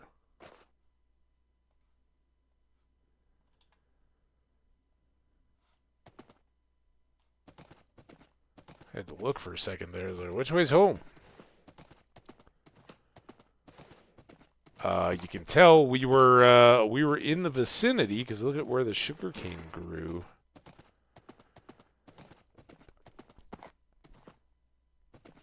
Our fields look very good, so we were clearly getting some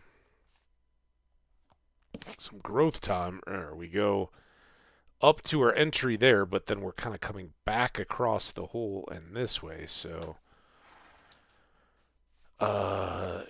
being under the crops is a good thing.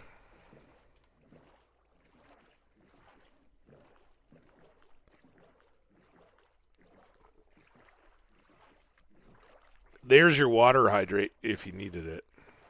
Man, I'm still thirsty.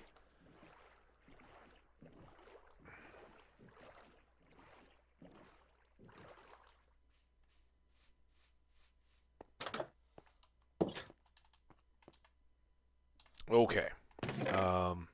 Stone. I'm going to put slabs over there because we're going to start getting more and more of this stone. And then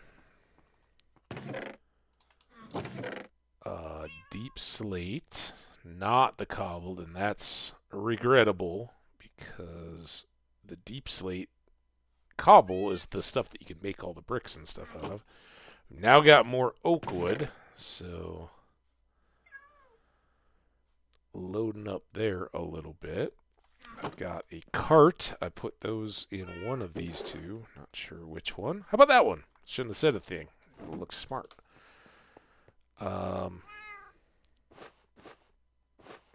This is the one that should be mostly dumpable. At least partially.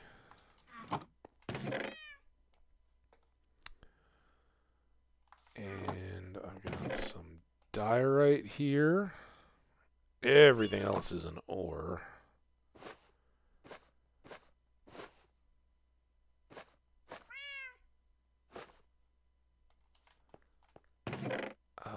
Oh, I did have... So I've been kind of... this is dumb. Doubling up here. Not there, there. Cobbled deep slate. Let's get the rest of this out. I've got some gravel and some dirt and some diorite and some andesite and some granite. And then I've got a few more things. All right, so now we're into everything smeltable. Let's get out our trusty. I don't know why those. Maybe they were in two different bags. Speaking of, I've got this. All right, let's get our gold done first. We can just do it in here.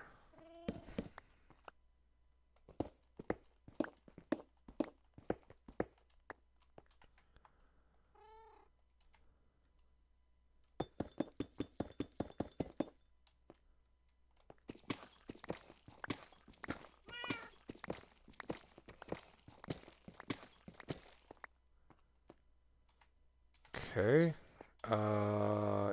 That's all the gold. I'm gonna just put it here. Let it cook. And how's our? We got lots of daytime.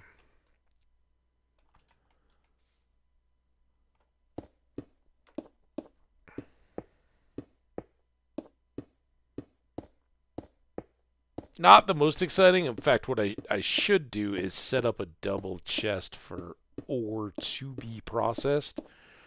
But I do think we'd like to get back here at some point and do some more enchanting.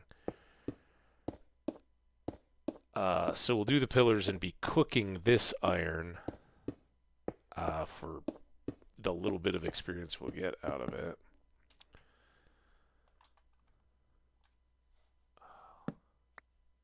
I don't know. Some people swear by the offhand torches. I guess they're kind of nice, but when you're doing stuff like this, it's just all that much more. See, it's so quick. That time I was literally just trying to stop as soon as I got all the iron blocks down. Couldn't do it.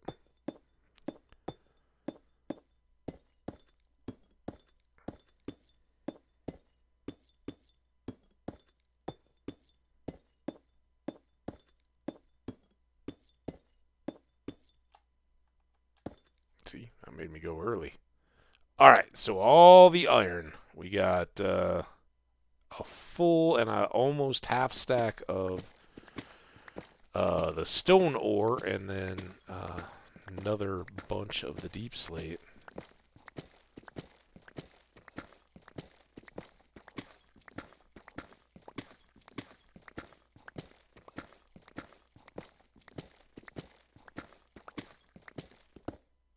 That was the deep slate, and we already had stacking a bit.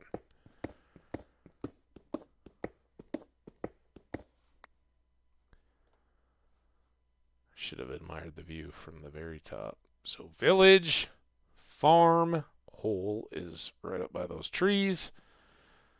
The bees in this area were right in there, I think. We'd planted the scattered trees and re-farmed them a bit. Can't quite see to the mountains, right? But they're out beyond that portal. The river goes off, and then our stairs go up into the mountains there. The birch forest and the little road we cut is out beyond the pines that way. Our neighbors in the Mesa village are down this coast and further along this stretch of hills. And that goes up to the hill line, and this was all where we were getting flowers initially for the bees. And out beyond there, we have our internal ocean, spawn way out there. The icebergs and mountainy side of the sea is down that way. And I believe that's the end where we have the best seaside village on a different unexplored, hopefully wider sea that we may portal to. Maybe we turn our focus to that kind of stuff in the coming days. But we do have this big area, and our our house is going to start overlaying our platform here, but it can certainly expand in this plane depending on how big we want to make it. I think expansive rather than tall for a house, and if we go heights, it will be as our city expands, and that will kind of come later as I can better protect stuff. But remember, our road's going to go up here, and the next city project or village, but kind of a stepping stone launching point, we're going to make a university for our actual library and trading center. And that and the house are kind of vying to be the next big building projects.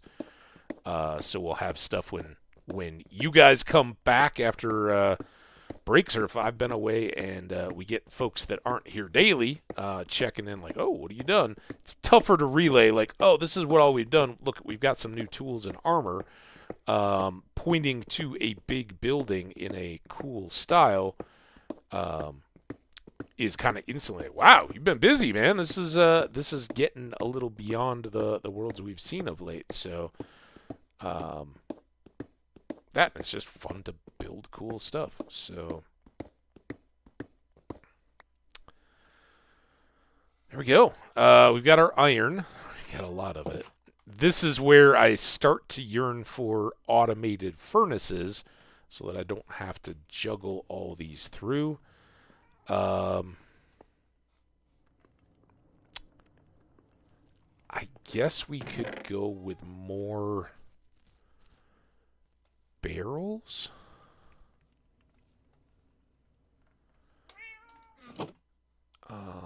Let's do...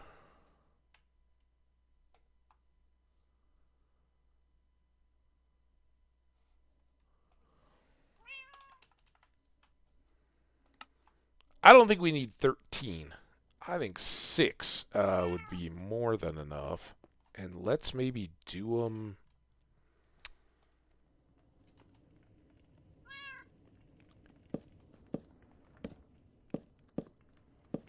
do them in a double high stack. And I'm going to make this bottom one or to be cooked. And I'm going to make... is there... this hasn't been processed yet, and neither has that. Let's give a barrel over to copper that hasn't been cooked, because that's further from the priority. It is nighttime. Let's just sleep. I was like, we can mine in here, but let's just go ahead and sleep.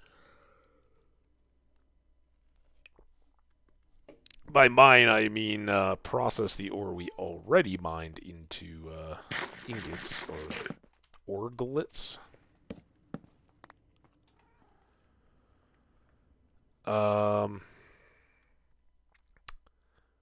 We can let's get the copper because it's the only other non-XP deal, and there's not too much of it this time.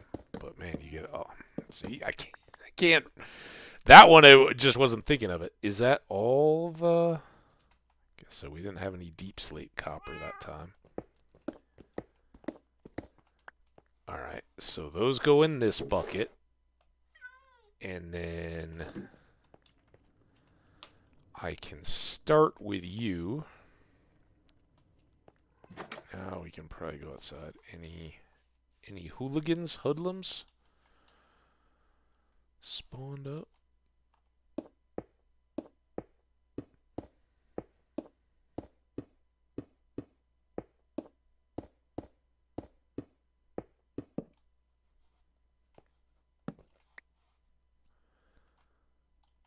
Alright, now we can eliminate this torch situation by repairing our axe as pickaxes.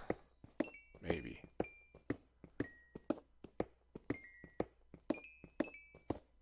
Not too much out of the coal. Redstone should do the trick. You get a little more experience for one thing. And we got more of it.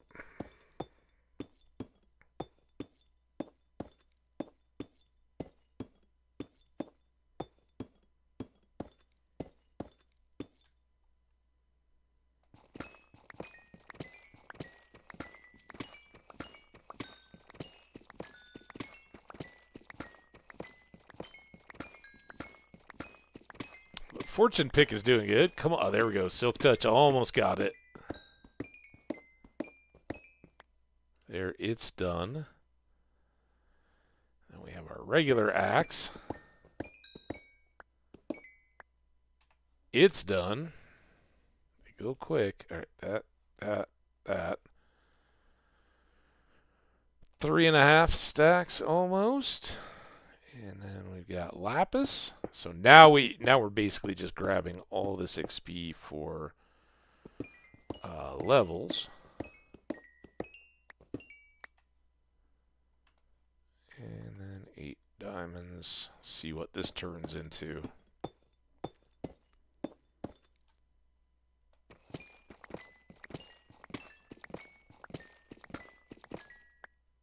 $17, not bad. I think that pretty well replaces what we spent in. I think we had 36 to start the day, and now we've got 38. So by my check, that's good. We're not quite to a full row on the redstone. Then we'll start consolidating that into blocks. And we got a bit of tidying up to do here. I'm going to leave those, but this is probably a great time to switch you out.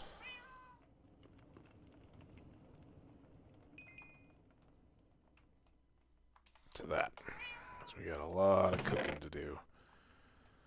Alright, so then that gets filled. I should top this off. We get more XP there. And let's take our little iron here. Our big iron can go back here. We can make more blocks and then I'll forget to use them again. So how did I end up here? We want the fire prot on the boots, and we want the feather falling, and I'm going to want Frostwalker. Some of that's got to come from boots, but maybe it's worth having another set. On this helmet, I don't need as many because I really don't care about adding a whole bunch and making this helmet too good.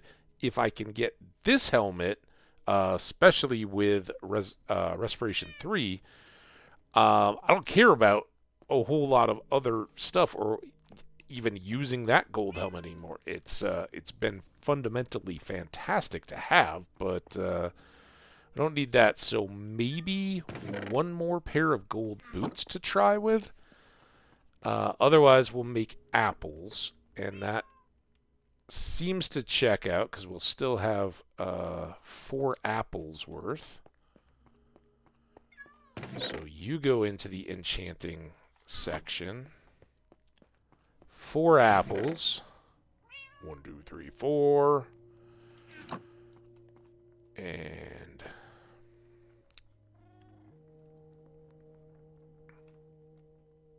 those up.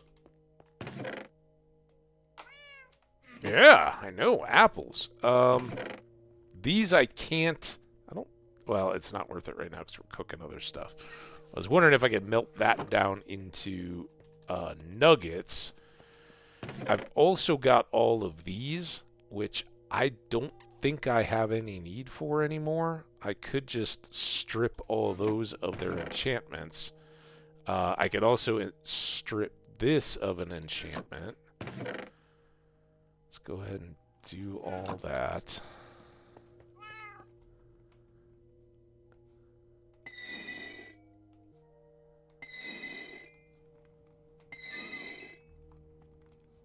Even mending, I just don't need the gold pickaxe anymore.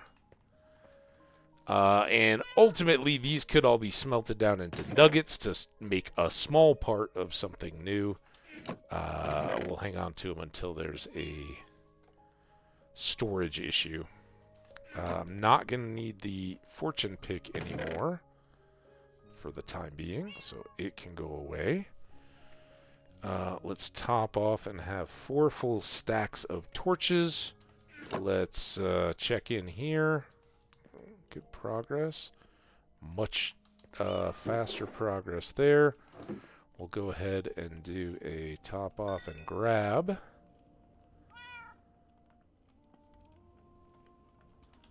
And stash those. Actually, how close are we here? Plenty of space. Alright, let's do that. Let's,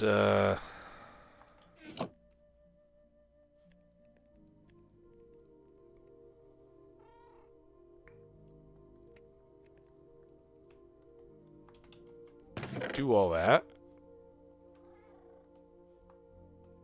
There we go. While I'm here and thinking about it, I'm also gonna do this.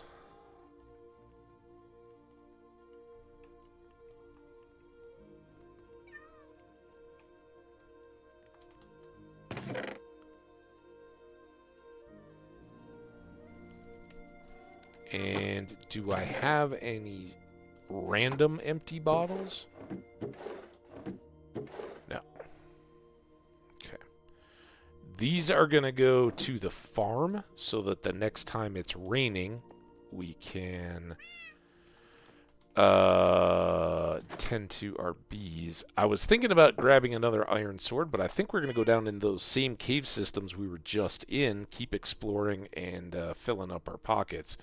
So I'll leave these in the boat. I won't grab an iron sword just so we have more inventory space. We can switch that for the time being. And give another look.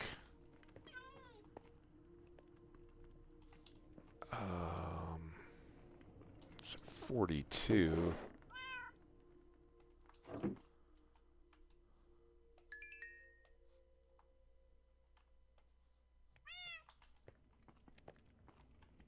So unfortunately I can't get all those jammed in yet. But that got us up to level 32. Not terrible. Don't have enough yet to combine this. I guess I could bring these two, combine them. If I'm taking these bottles, let's take this and put it by the bamboo. And yeah, I think that's kind of everything I need. I can move that, put the bows together. Not bad. A little bit of cleaning, huh? 51. We're so close. I bet we could do it now. I mean, maybe we were already ready to. I was thinking like, oh, with the overflow we can get it. All right. Now it's time for night again. Stack those up. Go sleep. Go sleepy. I don't know how I got so thirsty all of a sudden.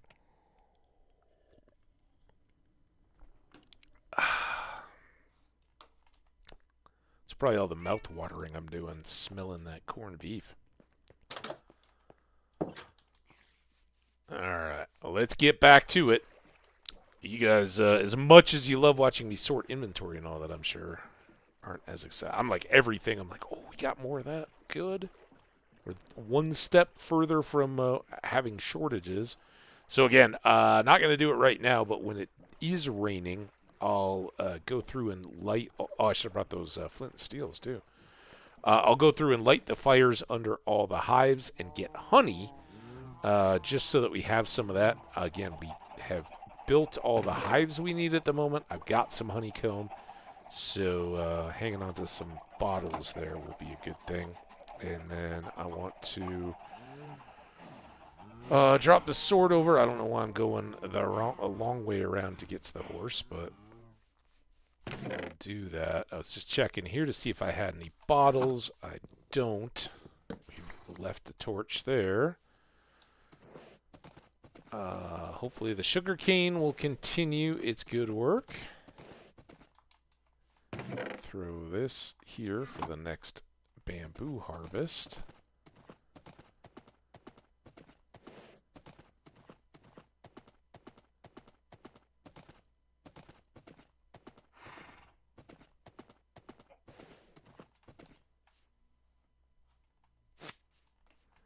All right. Oh, I didn't bring stairs. I do intend to. I keep thinking about it.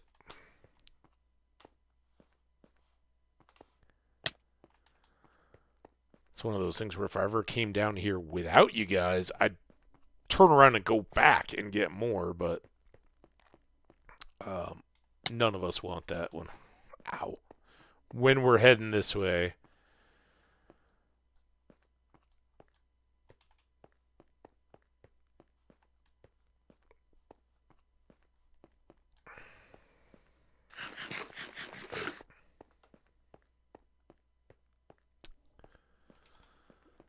So what's everybody else got going on this Wednesday? Is it a wacky Wednesday? Is it a wild Wednesday? Or is it just a working Wednesday?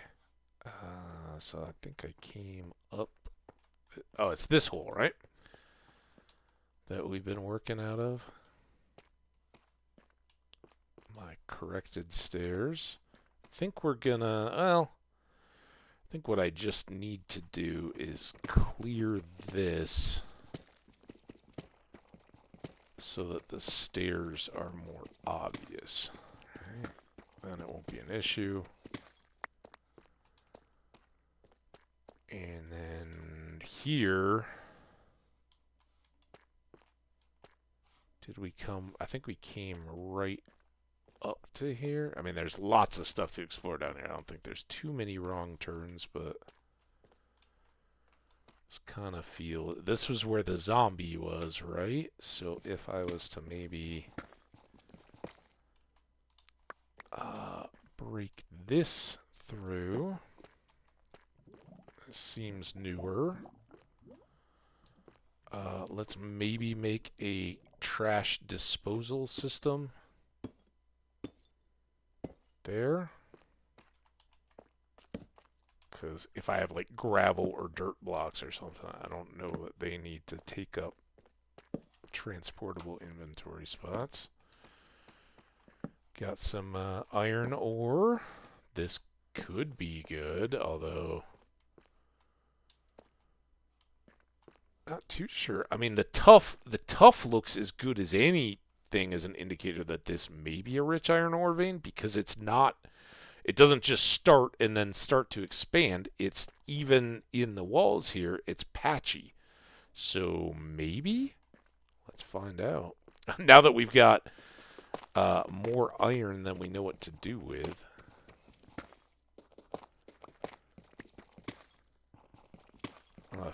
Break some of these pieces around all this ore while we've got the iron pick to do it. Yeah, I think we've found a little node. And I don't remember getting excited and being like, I think this is one. I think we saw one patch of tuff that had a little bit of iron ore next to it in this cave system, but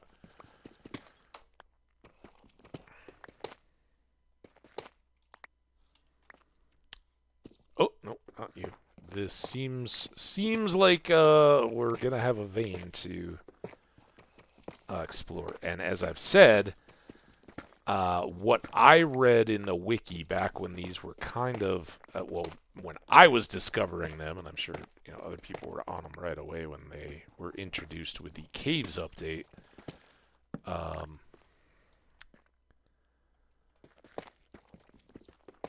They commonly intersect an abandoned mine shaft. They're not neither are common by themselves, but once you find one or the other, look at this.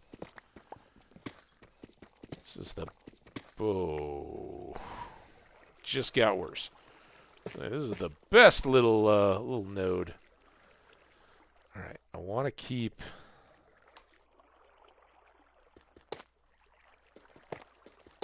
using this iron pick while I can, and hopefully not causing more floods.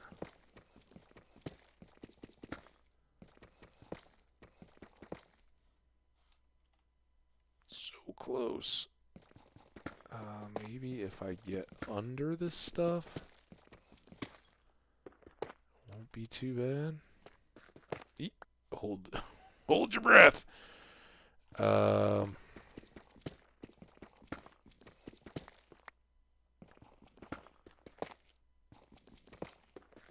was afraid that was going to open back up. What do we got here? This is all good.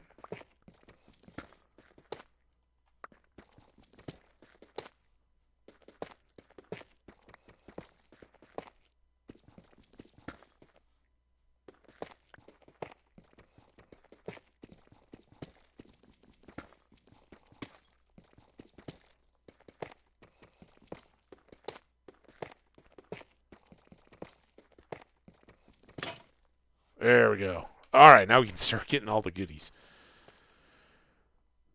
Oh!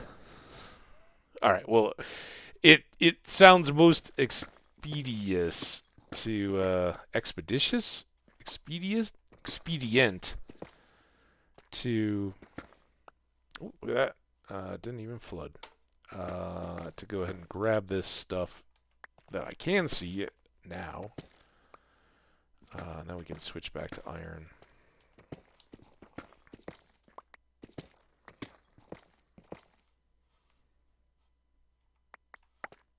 Let's leave that so I have access back up. Let's make sure we grab all this stuff.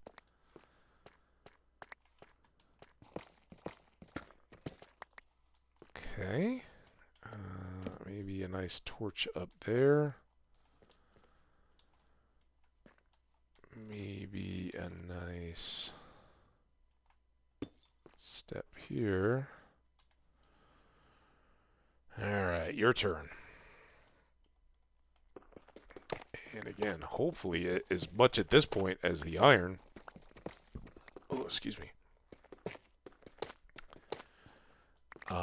It would be connecting to another section of the abandoned mine that I really like. Especially abandoned mine that's down in the deep slate stuff. Now this is getting dark. I'll get a torch here in just a moment.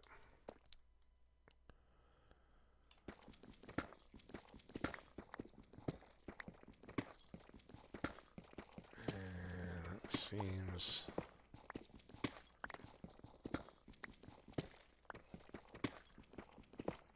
less great. No, we're just scratching the surface of this thing. They aren't just a room like this usually. But they do kind of peter out and then take off again. And sometimes oh, there we go. Now we're talking. Iron ore blocks, like the copper ore blocks, can be used decoratively. It's 9 pieces of ore to craft one, or you can just find them in these veins and pull them out that way. But I like them. Like them as a building option. Accents particularly, but we used them a few, those or the copper a few times. I think most on the world where we had, man, we were kind of like out of a jungle, and then there was an island where we made the farm, and I had a whitish tower with some of the copper blocks, I think, in like rings or something on the tower, and we had a little lush biome. It had the shrubs and it had some of the flower trees and stuff. We made a little sky bar kind of thing on top of the tower, um, with lighting and seating and flowers and stuff like that. I think that world we did lose. I don't remember exactly how, but it was one where we were very advanced and lost it. And I don't know if that was something in the end that got us.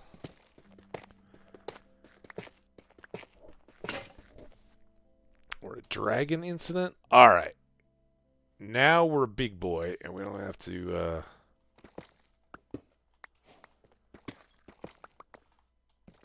depend on the iron tools.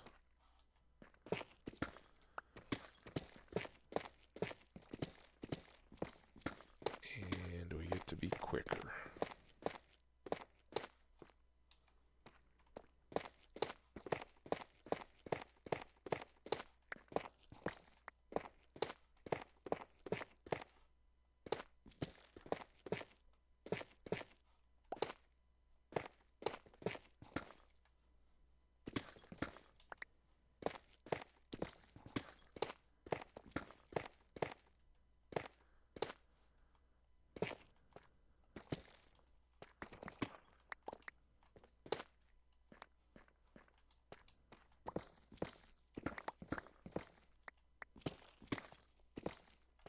Well.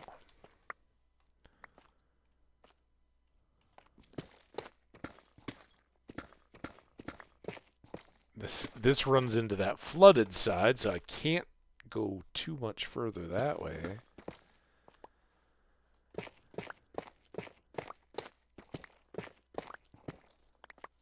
Need another little branch going deeper, I guess. Here we go.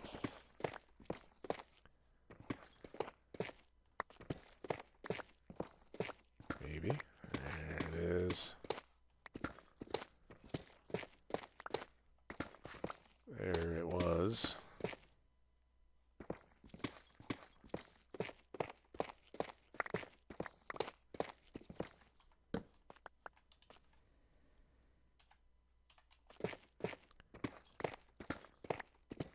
The cool thing about rich iron ore veins game is that there's iron in them, not just scattered tuff everywhere.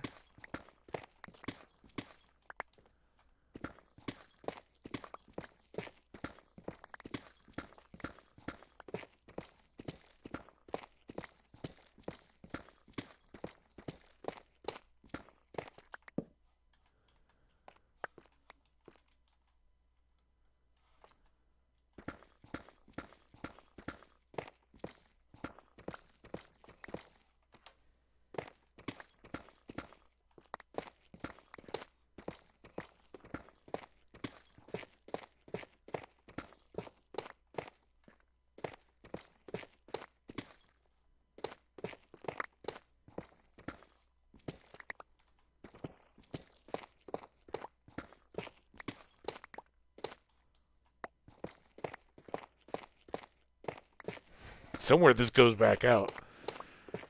It's kind of like, who cares if I dig myself into a hole? I'm just gonna punch through this this wall here and get out. Do have this gravel situation. Ooh, there's a good block.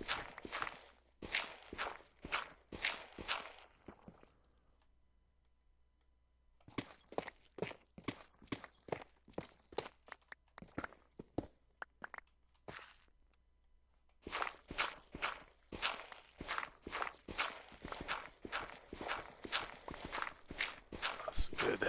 Good sip and break. Speaking of breaks, oh my god, with 3 minutes still on ad. There we go.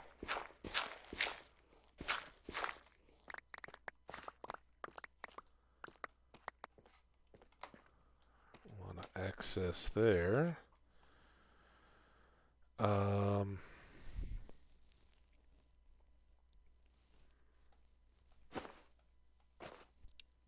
If things go right, we're not going to encounter much mob loot at all unless we punch into another cavern, which isn't impossible. Let's keep some of that so we could kind of jump our way back up if need be, but that's why we tried to kind of clean up that area before we went deep.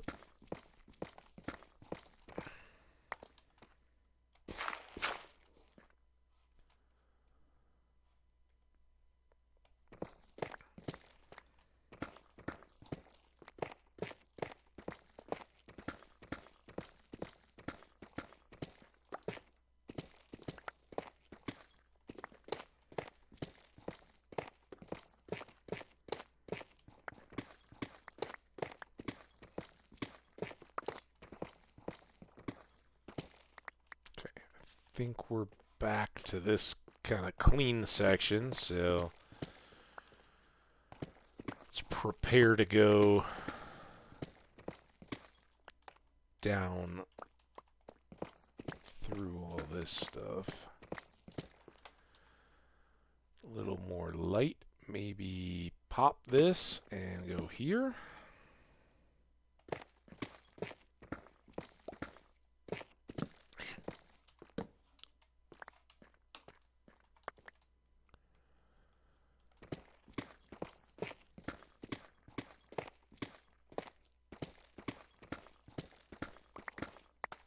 That is coming.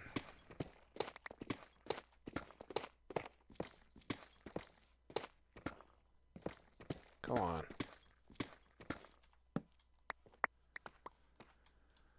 All that for one last bit of iron? You know you want to cut back under the stairs?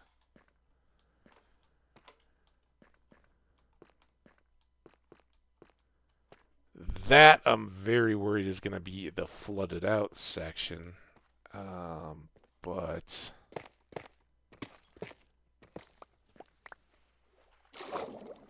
it does seem like...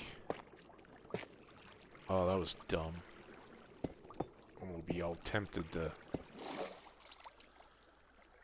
hit those blocks again.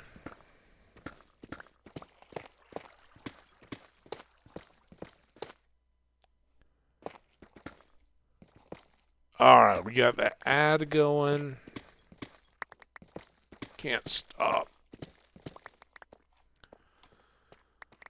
Alright, when we go back from the ad, we'll see if we can dive under the lake to this side and see if that takes us anywhere further. And don't worry, we got lots more caves. This just happened to be the first one we poked our head into and found this iron vein.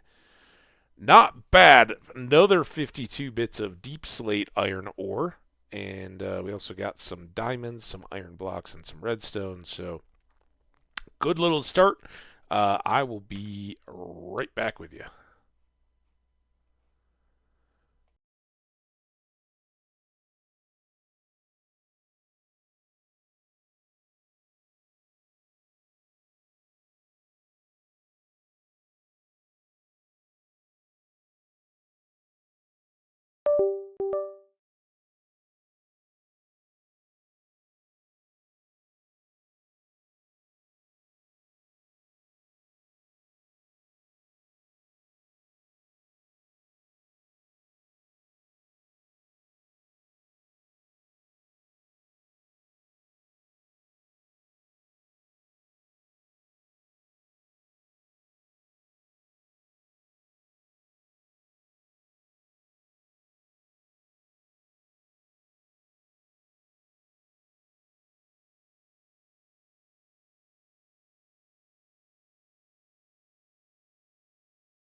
Okay.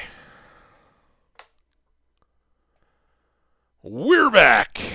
And ready to move on. Here. Let's not have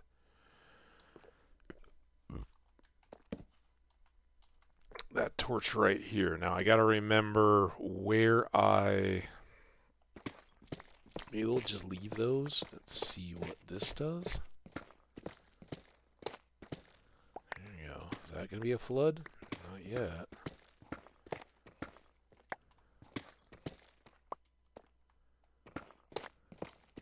Of course it's going to go under the lake. Ooh. I don't know if you guys can even see this yet. We are definitely going under the lake. Into the lake? Nope, not yet. Little pocket down here. Let's fill that in. Damn it.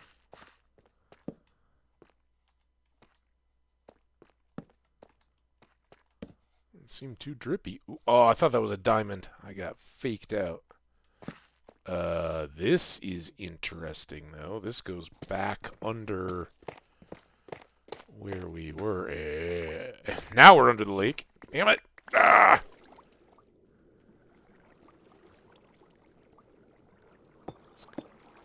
There. Get some air. No, it's very dark at the moment. Hopefully that'll help. And hopefully we'll go deep, not back up into it.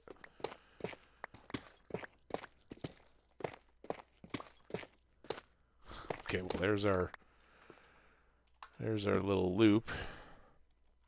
I have a feeling that bit of ore is going to be wet.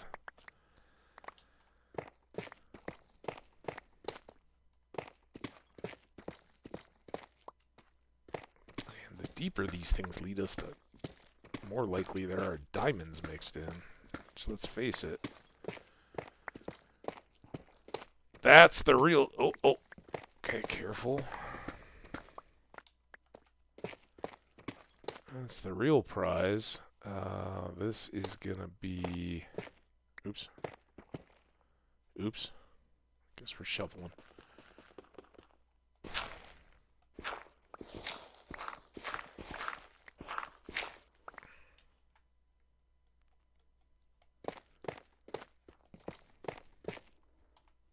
Still dang dark, and that's gonna be right in the middle of it again.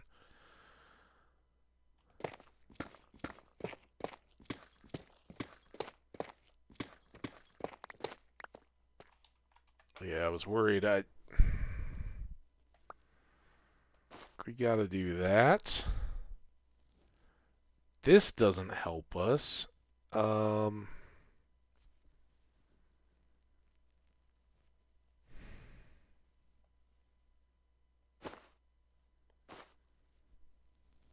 Let's burn that because I don't have any more iron. I could do this one as well. Right, I don't have any more iron axe, so everything else is going to come out as deep slate. I've got this full stack, but there's no sense in putting that in a bundle. I think that's about the best way we can maximize our continued operations here.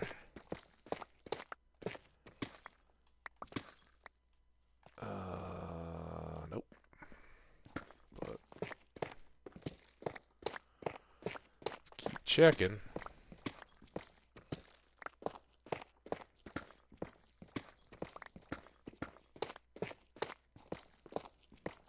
It's kind of cool that, you know, we're at the point where we can just blow through this stuff.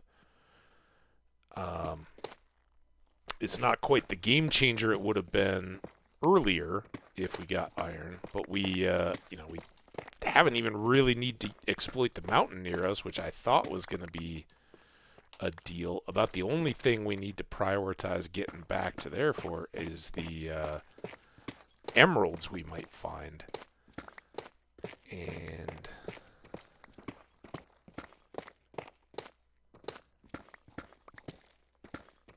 course those are very welcome. Not saying we're gonna just blow through this completely, it could wind all over down here and give us a lot to hunt for. I'm still leery. I don't know. Now I have no idea whether there's water overhead or not. It seemed like a big underwater lake. And the iron doesn't care. How we doing? Filling up again, aren't we?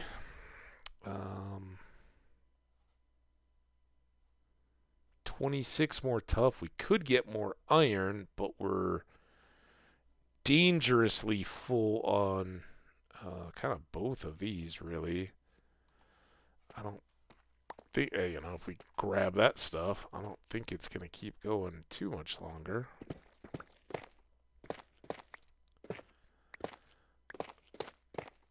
Let's see if we break into a lake here.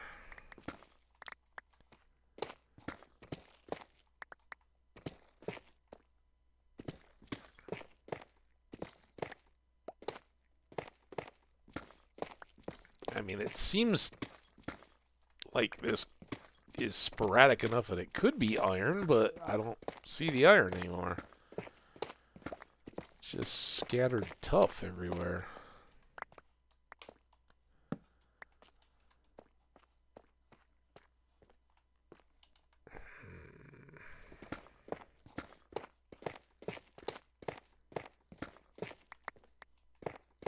That's really weird. Okay, we got 64 in the tough, 64 in the deep slate. We'll leave all that behind. Not shed too many tears. That was an odd sound. Get these while I've got space in the stack.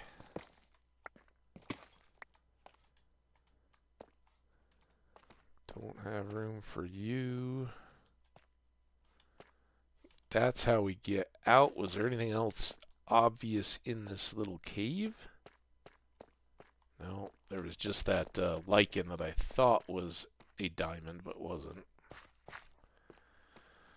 All right, well, that's our little hole. This isn't done by any means, but I think we're done in it for the time being. Got this iron I can get. Probably more, but I don't know where to find it. Alright, and then it was back up here. And here? Seem right? Yeah, kind of a shifty do. Maybe? And then this guy up. And then we're going up the spiral to the mine level. Oh, that wasn't a bad trip in terms of getting more iron.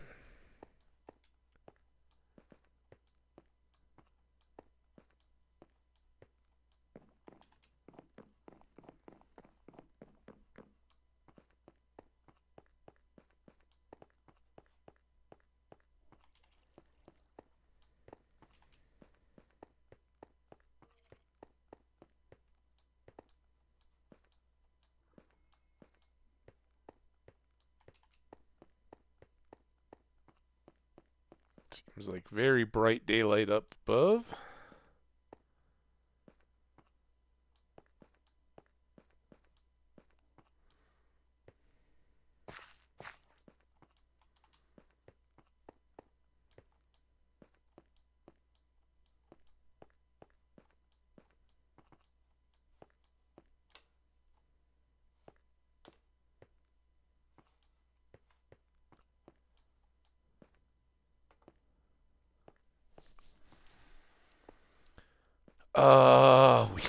We need an XP farm, I think.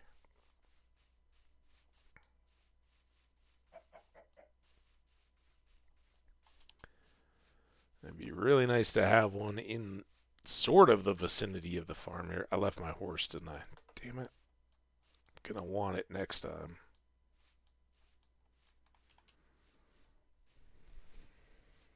We got. I don't mind going a little bit long today. I don't think we're gonna go for any kind of marathon record or anything, but where did? Oh shoot! I did it again, didn't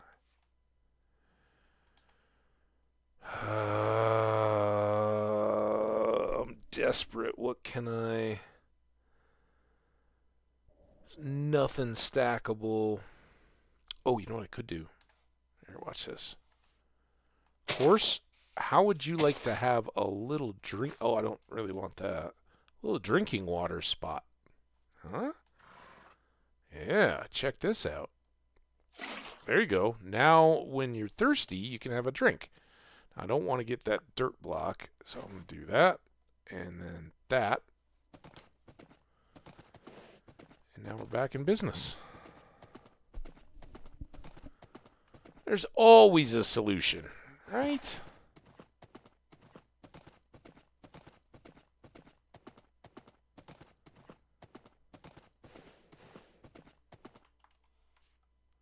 All right.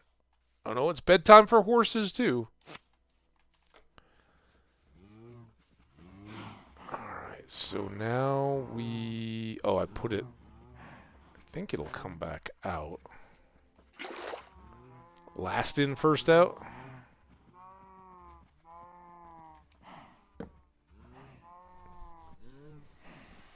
So yeah, what do we think about maybe going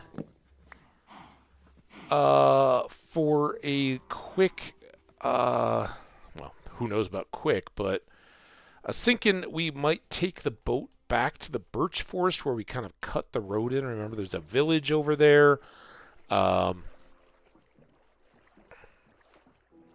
don't think it's going to be life-changing, but we haven't been all the way over there, and there may just be a few bees along the way, so we could harvest their nests to help finish out our current little bee arrangement. But here I'm going to do exactly what we didn't do the last time. I'm going to make a dump barrel for ore to be processed, and I can process that stuff while we're away. And then I think I'm going to go here. This is our first significant tuff. So let's grab all these back, and we'll...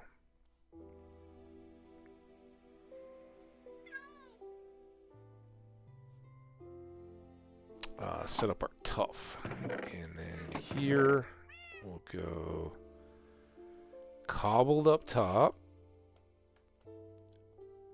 deep slate on the bottom, and I can process this the same way I process the ore, right? I can set deep slate and break it with an iron pick, a regular diamond pick, or even the fortune pick, although we don't get extra.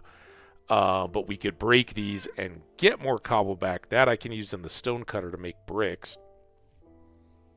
So it's feasible. I can also use the stone that we gathered earlier, this stuff, to make stone bricks and things. So there's a little bit of possibility there.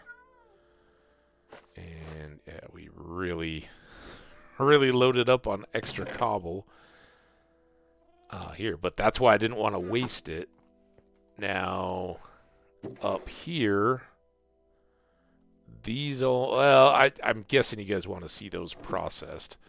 I'll throw these up here. I wouldn't cook those as is, but they are technically ores ready to be refined if I need to. But with the amount of iron we have got right now, that seems like kind of overkill. I mean, really? Got all that. Let's put this up. Let's make blocks. Wow. Screaming. Let's get rid of the caps lock. And Still not quite a full stack, but we're very good on iron. Not counting all that we have left to refine. And then let's grab this and quickly do our redstone and diamonds.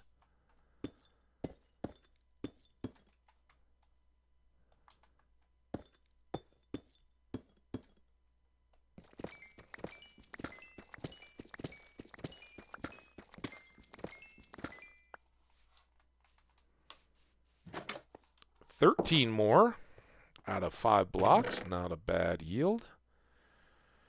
And a bit more redstone. We're almost up to blocking those as well. I think that's going to take care of our fortune axe. We've got our bundles here. Let's store some of these torches. And let's get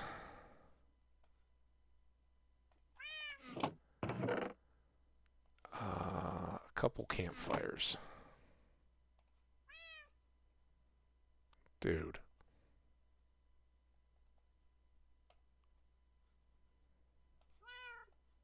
Why did that have to be so difficult?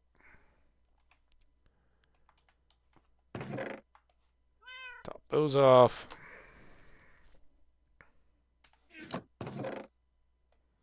Goes back. Alright, then we've got... are you pillagers? I think you are.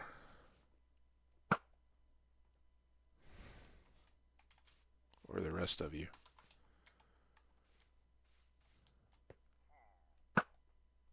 You first. Now, these guys are just kind of trivial. I don't think we have to worry about the Big Bend River incident happening again. We're now pretty well equipped to deal with pillagers. Let's go drop off their extra junk. Oh, I didn't... Did he not drop anything because my flame killed him? I didn't, or did it just go in a hole and I missed it? There it is. I would have been a little disappointed. Just a regular bad omen. So I've got 2 of those, a 4 and a 3. And I think I have the banners in here. All right, a little detour. Let's have a steak.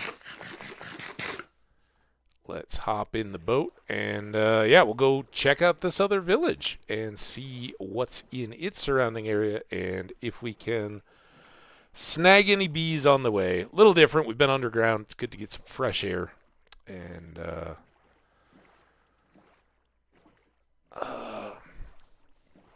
get up and about. The other thing we may do today before we wrap up is figure out where we want to do a berry patch so that I can start selling my butcher loads and loads and loads of berries. They grow super fast, and it's just one more source of experience and profit. All right, not there. Here. And then it gets a little hazy. I think we go this way and wind around a little while. It's not the most direct, and if we found something really awesome out this way, we'd probably want to set up a portal, but mainly we'd come out just to gather wood, and ended up seeing the village as we were just about filled up and ready to wrap up one of the more recent streams. I think we're at what? Is this episode 11? I think we reached double digits, so good on us for surviving. The Nether is getting close. For those who are wondering, all of this, that's one of the things that the Deep Slate can be kind of good at, is making the bases of those roads. Even if I don't want to use Deep Slate itself for the walls and all the decorative bit of it as we get there. Just making the bridges out into the lava sea can easily eat those up because they'll ultimately get covered. And so I don't care too much about the appearance now. Maybe I went back to like a corner out here. I love that big red mushroom tree up on the hilltop there. Here, maybe like back in here, maybe. It was a good long ways. We got to get out around the edge of this hill to then cut up. Lots of world out here. It's a big old world, and I want to see every bit of it, right?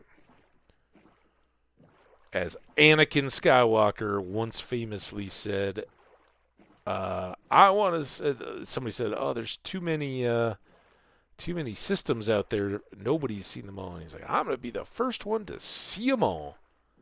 I don't know if Darth Vader ever fulfilled that childhood dream, or if it died along with Padme. There we go. I marked it. Obviously, it's also pretty clear from the cut that we've got a road system here. At least we got through the boating part before the sunset. And I think up here should be pretty easy to follow. I cut it nice and wide.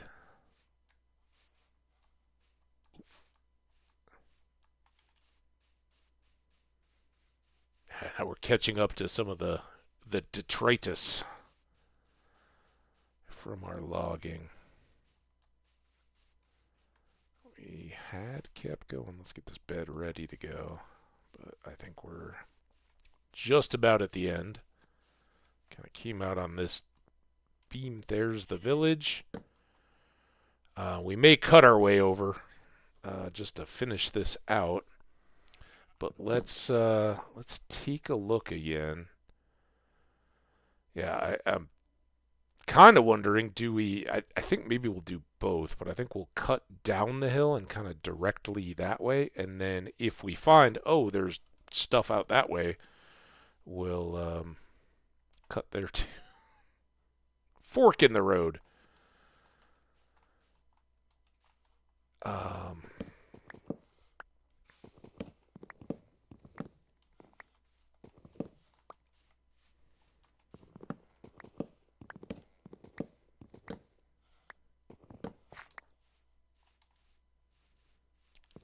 Okay, I guess we'll stay to this side of the little ravine.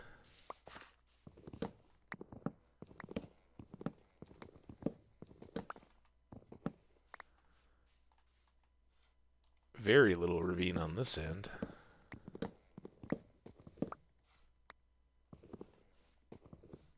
Wow, come on. Chop faster, axe.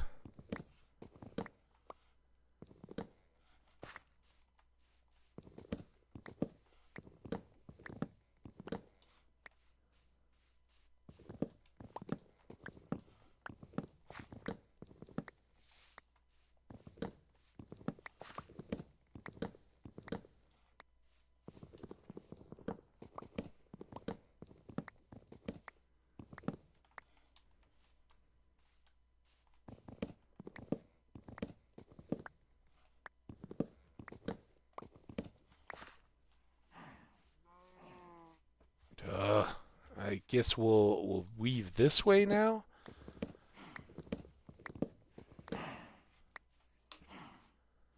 Which probably means I should cut this side back.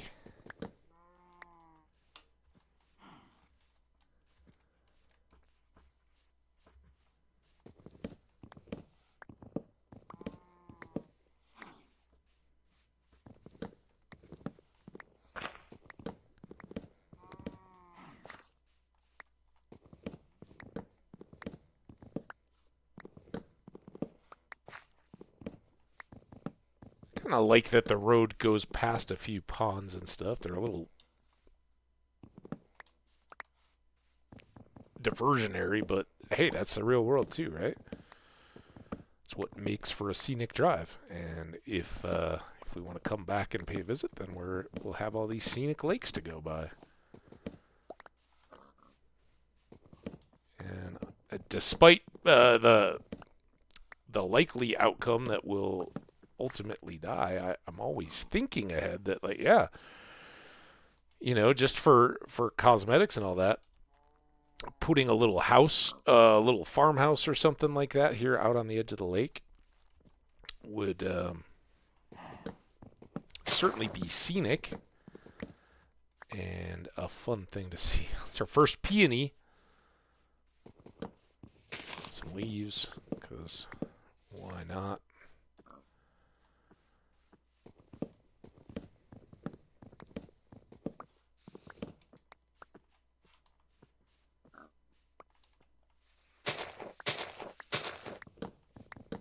How's our axe doing? Need to keep an eye on it.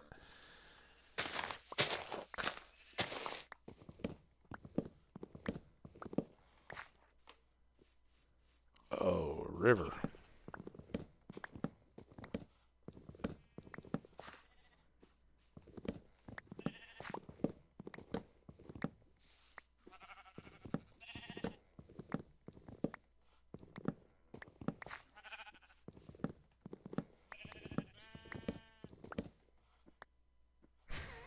Love it. Little random mushroom.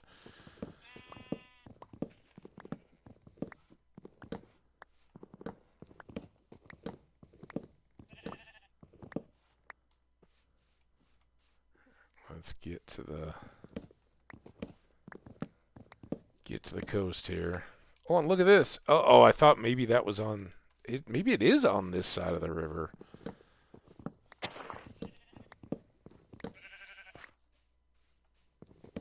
Maybe not.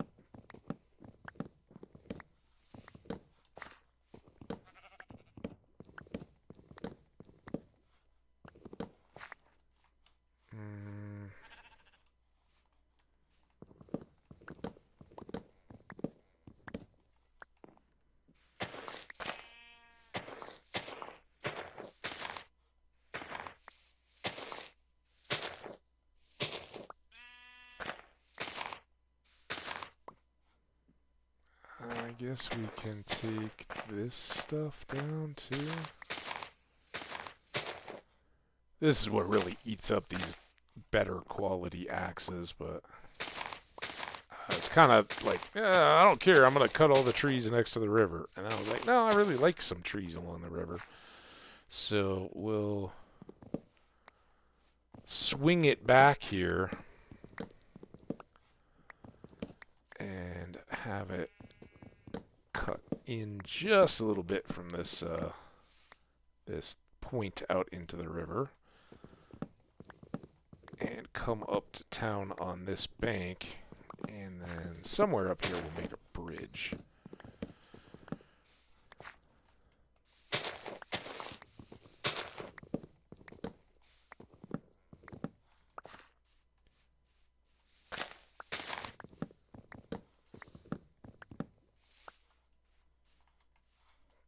Okay. See, these freestanding trees are kind of nice because their leaves will ultimately go away. Oh, look at this. They kind of have it bridged already. I may have to help them by giving them an actual bridge and opening this river up to navigation, but for now, very handy. All right. We made it! Oh, and they have a party tree as well. Let's go light that up. They have a couple bridges here.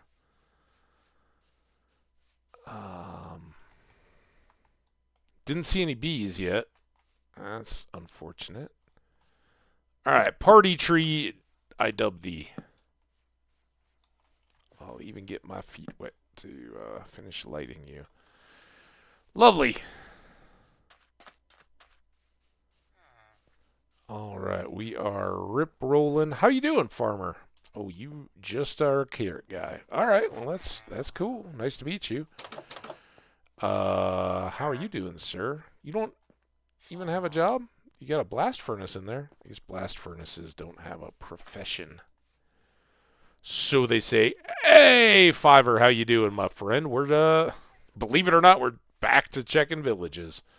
Just socially this time, though. Well, and thievingly if we need to. But how you been, man? How was your St. Patty's Day? Did you do anything? Yeah, I actually was off through the weekend, so I'm glad to be back. I'm glad you found me. Hope you're that's where we just came from. Hope you're getting by on a midweek Wednesday, a working man's Wednesday. Some hay. The hay is the real treasure here, but that might be the realest treasure of all. What am I? It's just kind of looking here. Did we go in here yet? I can't even remember. Nope. Maybe. Did the whole beer thing still feel it because I'm old? Yeah, I hear that. I didn't too much. Everybody here's heard a few times. It was my dad's 60th anniversary of coming to the United States. He moved here from England when he was 30. Do the math, and he's got a big birthday coming up this month too. Or not this month. I'm sorry. This summer, and looking forward to celebrating that. But my mom did a little open house with their neighbors and stuff for him. So I went out, dodged some storms to get to Iowa, and back again for like what amounted to a 24-hour visit. I left Friday evening and got back yesterday midday to spend 24 hours with him. It was it was a lot easier going than I expected, but was totally worth it. Got to hang out. So it was really fun. But sadly, my Monday, St. Patrick's Day, we went to a little Iowa bar restaurant kind of thing. It was called like the Rail Yard or something. I don't know. That's not right, but it was pretty fun. Little newer place, but bunch of TVs. So like a few of the places that they've got around them definitely have kind of a sports bar type vibe, but compared to what I'm used to here, it's like, yeah, they got like a few TVs, or it's more of a restaurant, maybe has a wing that's got a number of TVs, but not really conducive to just hanging out and watching a game. Or they may have a bar, but it's only got like 4 seats, right? So if you're not one of the familiar locals, you're kind of out of luck. This place was cool. It was a bunch of high top tables, had a big patio area that could be used in the summertime with the garage doors and all that kind of stuff. Good food. They had corned beef and cabbage going, but knowing I had to come home and cook the corned beef I had, which is going right now, I had a Reuben flatbread. First time I've ever had one of those, but they had Reuben sandwiches, and they were offering Reuben pizzas and flatbreads, and since I was going to be driving all day, I was like, just give me the flatbread, not the pizza version.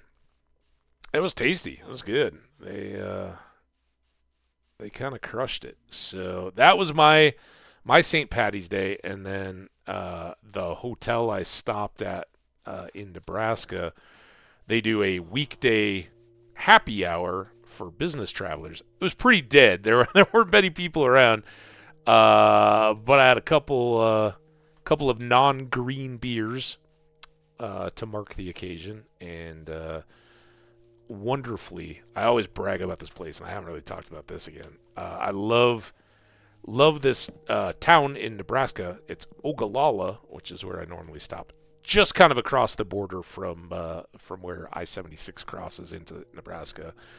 But it's awesome. It's still just in mountain time. Like the time zone line runs right through the western part of Nebraska.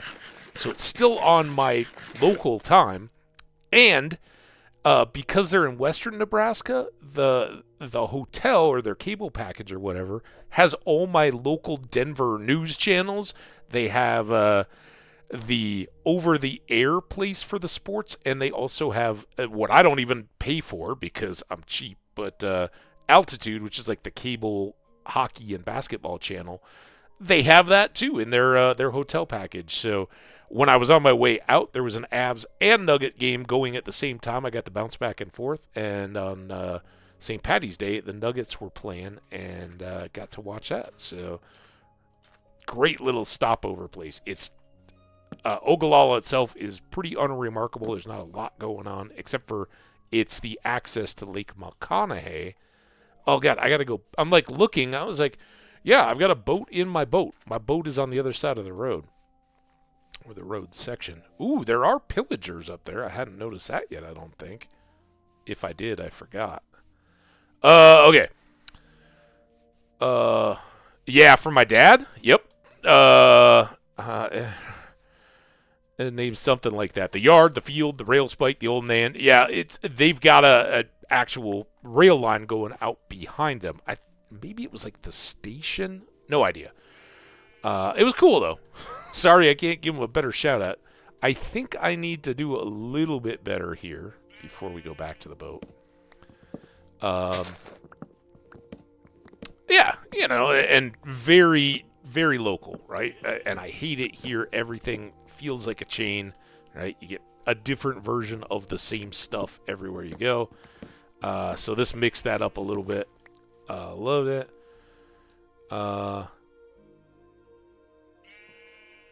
Yeah, they should have free-to-air TVs over cable anyway to free up airwave frequencies. But haven't says free to view. Yeah.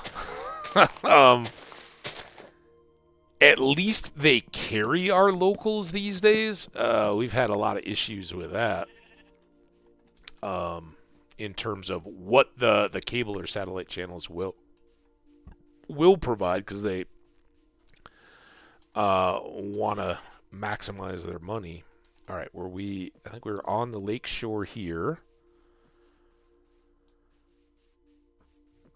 We're basically trying to get up to that birchy hillside over there. That could get leveled out a bit. Yeah. This will work for our little road. And it, as I said, might be worth a portal if that river goes out to an ocean. Definitely worth a portal to get between these. Stay on the road. We made this road to facilitate travel. I don't know what you get. Oh, yeah. Do a lot of that with basketball. The virtual booty, if you will, because we're in the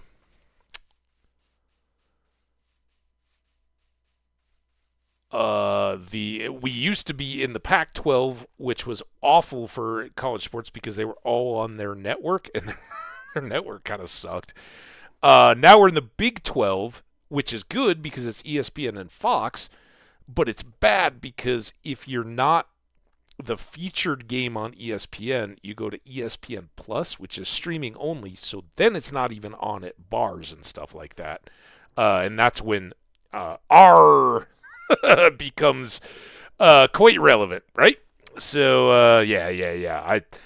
I appreciate it. I also know how to find those. But it's really cool. You go to a hotel, you're stopping over, you're like, oh man, it's just like home. I got my local weather before I head out in the morning.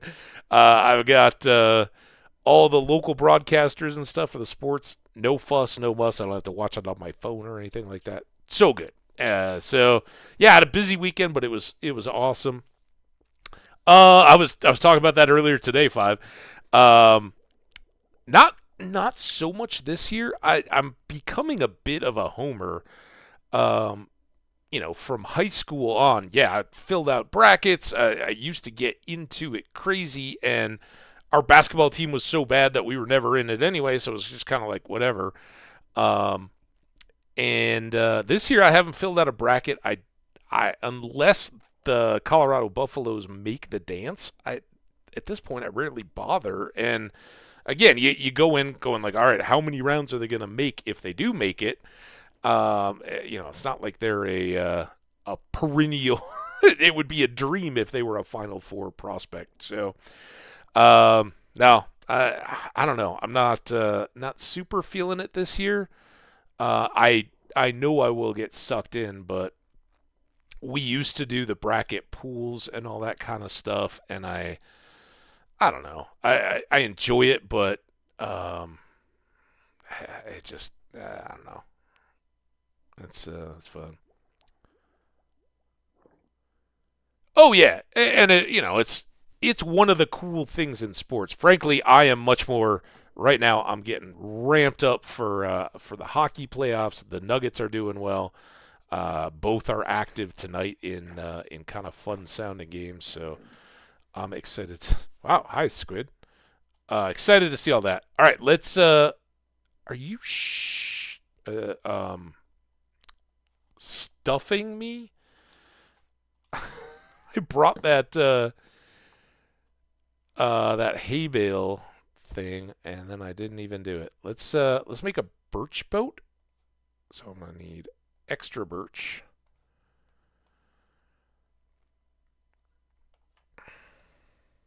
There we go. And you can go back in the boat. That's why it's there, right? Oh yeah, just no fuss, no muss. We're on our way. All right, there's supposed to have been a boat in there, but I must have used it and left it somewhere. So I'm just going to unload all this stuff. I don't think I'll need any of it, even the extra emerald. It's just one. Potato, apples, bread, and hay bales.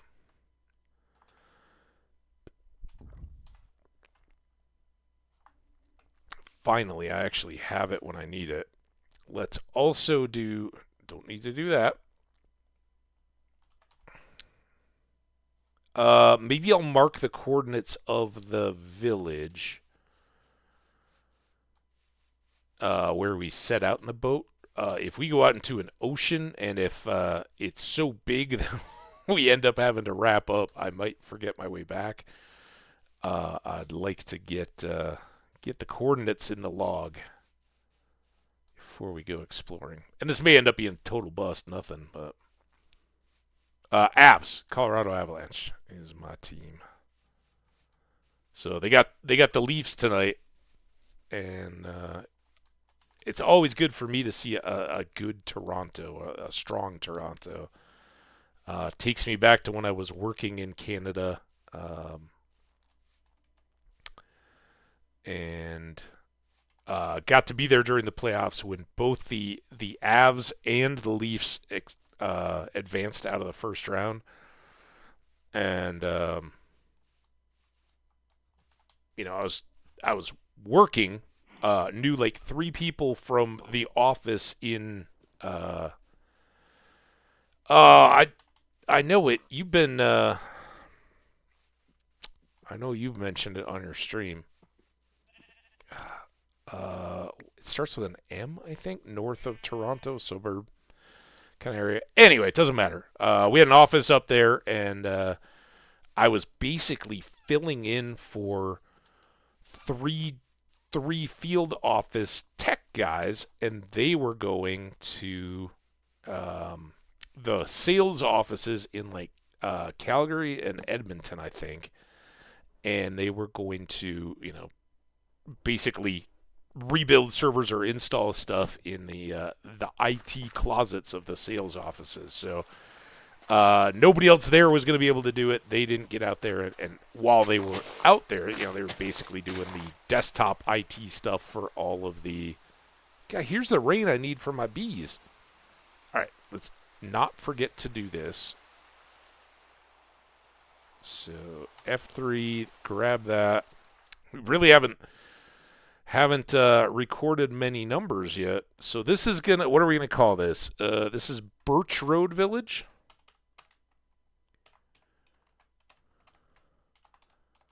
I'm kind of forgetting the dungeon crawler Carl naming trend on this one. 2783 and 2324.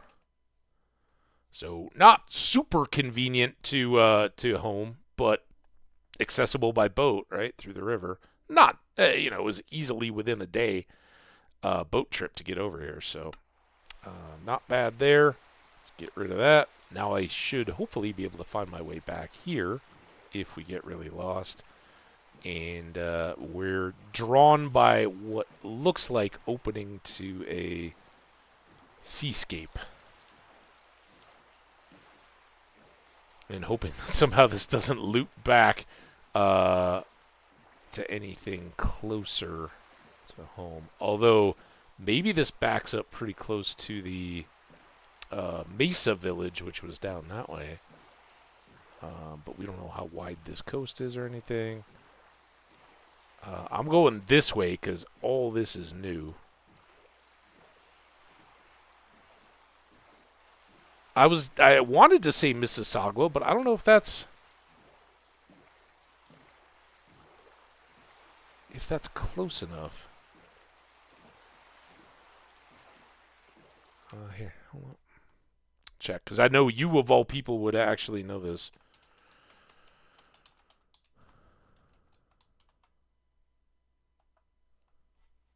Map. Pull it back.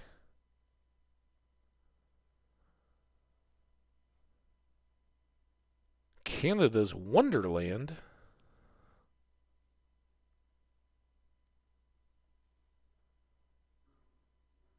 Flesherton? That wasn't it.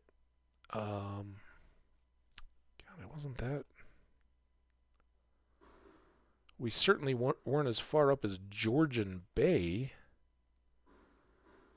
Okay, I'm zoomed way. Yeah, no, Mississauga is too close on the coast.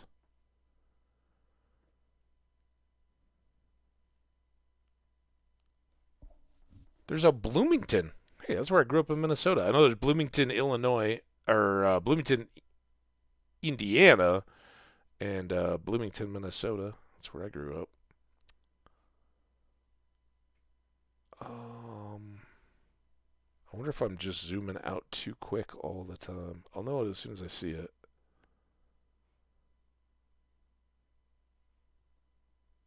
Oh, God. Oh, no. What have I done?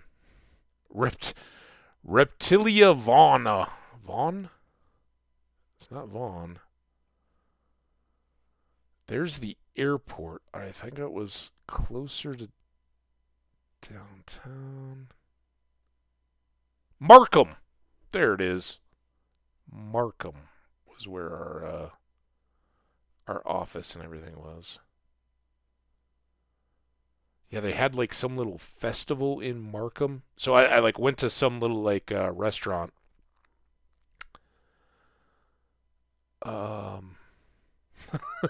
This is so exciting for you guys. I'm doing the total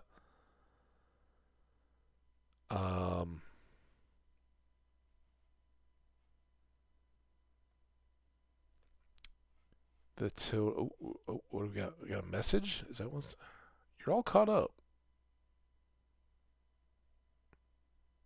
You received a reward for Mojang Home Cape. Click here to reward. But that's got to be a bedrock thing if it's a cape, right? 4 hours ago. We'll check back on that. I'll try to go find out what it is. Maybe we'll have a cape. Display. All right. Now you guys can see. This is years and years ago. So I'm wondering if some of this has changed. There, I just saw. Okay, here's the Hilton.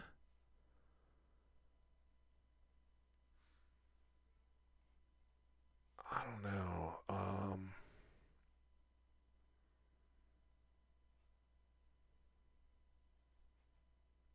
I guess I could be on the total. I thought it was this Highway 7. And there was like I think I was in like an Embassy Suites that was somewhere along here. But then I think, yeah, here it is, the Keg. This is where I hung out. Or maybe, I think I alternated to the Keg. And then there was another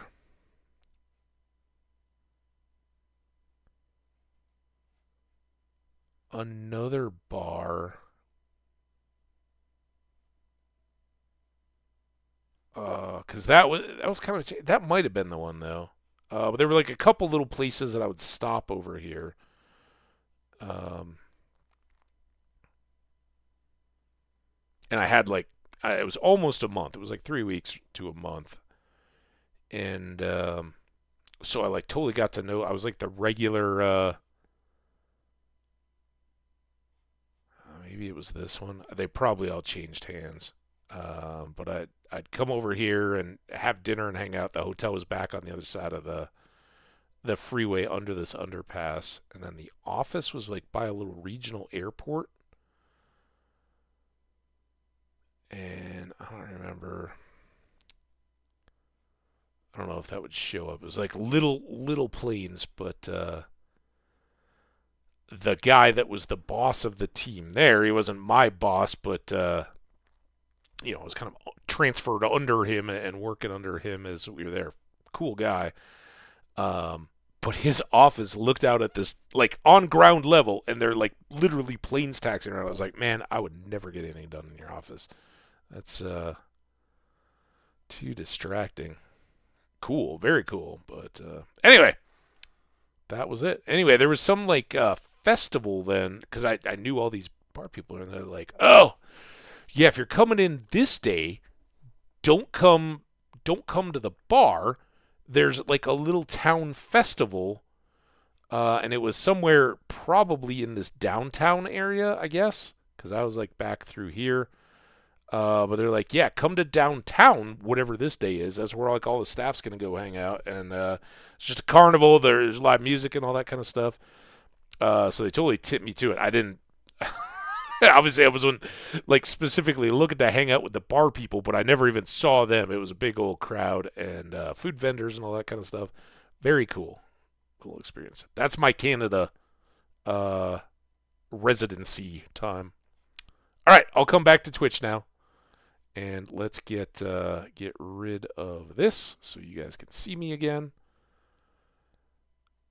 Yeah, we have keg. We have the keg chain down here too. Uh, that's cool. Markham.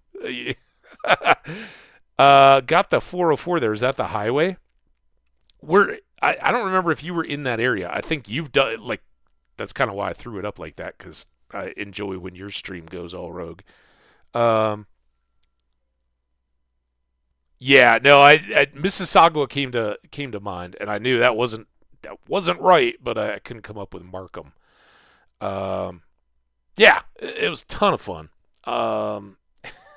And I don't know that I was the best employee. I tried, but I was frankly like I've got all my certifications. At the time, I was a network and a systems administrator and a troubleshooter and all that kind of stuff.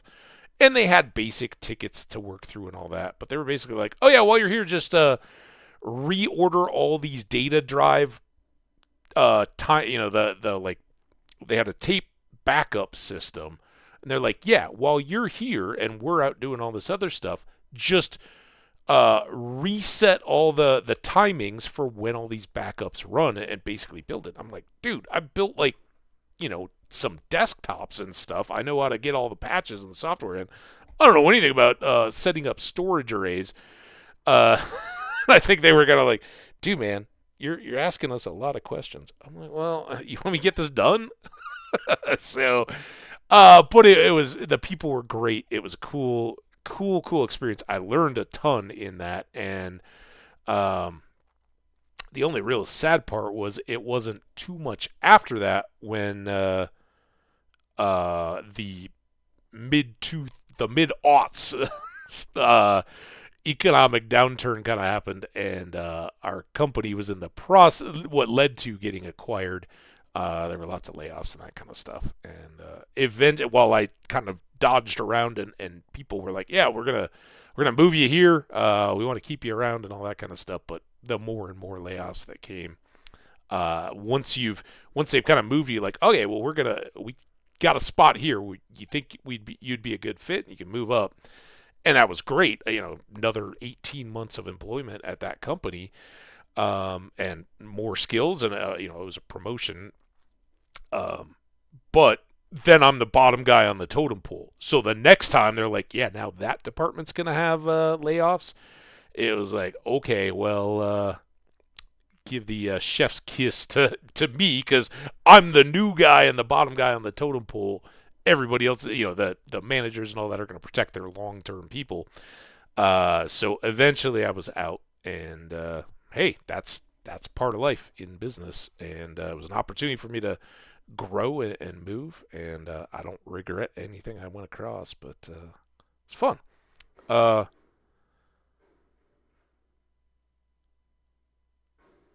Very dangerous highway. Yeah, I'm sure I took it up and down. I basically I went so I had these weekends. One weekend I basically went down and parked somewhere in Toronto and wandered around. Uh didn't really, there was the tower, and I was checking out the stadiums and all that, but I didn't go to any events. Kind of just wandered the city and ate some places and got a feel for it a little bit. And then the next weekend, I drove to down through Buffalo and then cut back over and went to Niagara Falls and all that. Places I hadn't been at all, so I enjoyed touring around a little bit on my weekends in between, and had basically like a full work weekend, a full work week, a weekend, a full work week, a weekend, and then another one. I might have just chilled for one of the weekends too, because I thought I had like long work weeks beat. They didn't send me up like, here, enjoy a weekend. It was like, here, get here on a Monday, and then go, and then and it was cool. Like, I mean, this company, it was back in the tech boom bubble era, and it's like, oh yeah, you can expense going to movies. You get an entertainment budget while you're there. So it was like, oh yeah, I could go out and hang out. I'd have my dinner while I was watching hockey, and I'd have like a beer, and I'd be able to expense all that, and then I'd just hang out and like, all right, now close that one out. That's my expense tab, and then I could have a couple more beers while I was watching, and it was an easy stroll back and forth. Um, great time for a young guy. If you're young and you're not, you don't have kids or a wife or anything like that. Which at the time I wasn't even seriously dating anyone. I'd kind of had a couple, and was in between, and I remember writing to a friend. It was like email time, and I'm like hanging out in the office as I'm covering shifts, and I emailed this friend back, and we were kind of back and forth, and I'd said, oh yeah, there's this woman in my office. We're kind of hitting things. I was like, oh, how's that looking? And I was like, it has a great chance to go spectacularly wrong. Eventually, it never went spectacularly wrong. But it was that girl was an office romance, and it was pretty wild.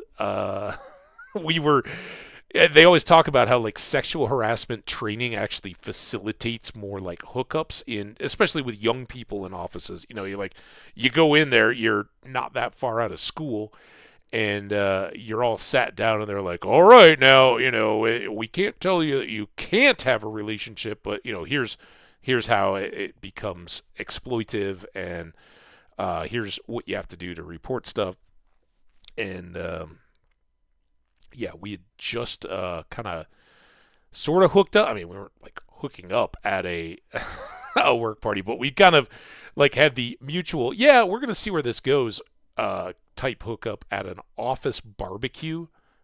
just before, and we didn't have any say in like when you get to go to the sexual harassment training, and we were in a support area that had probably 6 different teams, depending on the team, anywhere from 10 to 25 people per team, and almost everybody was right out of school. Like the beer softball league was crazy. The out of office like lunch things. There was one where people were driving home. I hadn't driven, I don't think. I was always pretty good. But one guy rear-ended another guy on the way home because we'd all been like having margaritas and stuff at lunch. It was like, dude, we are out of control, and it was kind of like a continuation of college drama with the various relationships. Anyway, no regrets. It was a great friendship. We drifted apart when neither of us worked there anymore, but I ran into another fellow coworker who she'd married after we'd had our thing years later. He was since divorced from her, and lots of moving pieces in the tapestry of life. But we kind of had the laugh and chuckle about how life turns out on that. Oh, it's so funny. But yeah, the sitting through sexual harassment training while you're like, yeah, we're not reporting this. It's fine. It was pretty great. So, good times, fun memories. All right, let's see if we can find something cool before we either head back or wrap this up. This, at least at first glance, appears like just what the doctor ordered. It seems to be opening up. Big ol' burp. I don't want to break the boat. This isn't the boat. Oh, I don't have my dive helmet. All right, we'll be fine. We're a big, capable explorer now, and I don't even have to stay down that long to get the gold blocks. Do we see the chest? There's a chest.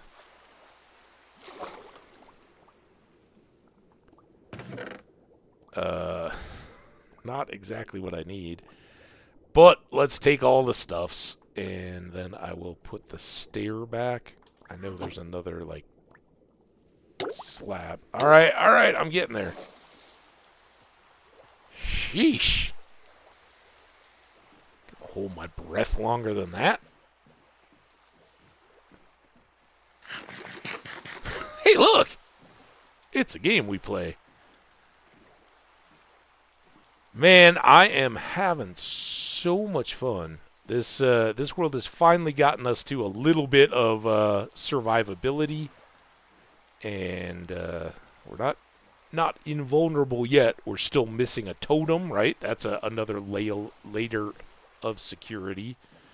So we got a little ways to go, but there is another village. I don't think that's as important as kind of seeing how far does the land go. What is that's a shipwreck. I'm really. You guys know the 2 biomes I'm still looking for. If you don't, stay tuned. I'll whoop if there's a sight of them. Okay, so I like that little, like, last rock on a point in the ocean. So this is where we could get a little losty. I'm heading north. This is north. Looping back around to the west. Wait, that doesn't make sense.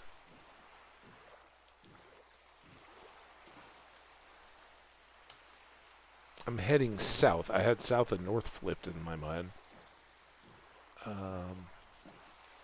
It's fine, though. We'll be fine. Yeah, this looks like unstoppable. Now, that village is very picturesque. Up on the heights, looking out over this bay. Very cool. Hey, Hardcats, how you doing? It does now. We were just map looking around the city of Toronto and reliving old young Hambbage work adventures when I was posted up to Canada for a few weeks in a row and got to have adventures around Markham, Canada. Good times. All right, there's that. Oh, you got it. All right, cool. Yeah, always welcome to lurk, man. You know that. Skash was in here lurking earlier. Good catching up. Oh, come on. Just, I'm not taking the poison potatoes. I don't care what you guys say. I've got plenty of them at home, and there's nothing I can do with them. All right, so we got the middle of the boat. We didn't get the captain's loot, and I don't have the boat with chest. I just have my little adventuring boat. All right, we're gonna have to make some decisions, I guess, if we can find this treasure. But looks like we're gonna go along the coast a bit more. I don't know if that means like out around there.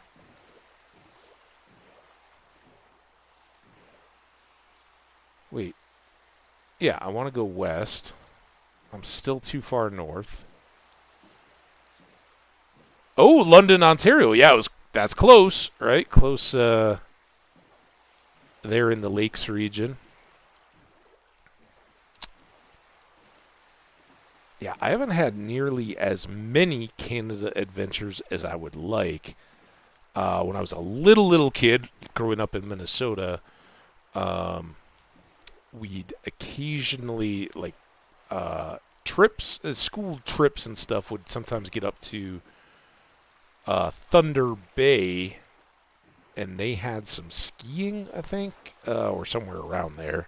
We'd also go to, like, Spirit Mountain was near Duluth, the Upper Peninsula of Michigan, and a few of those places on little locals type ski trips.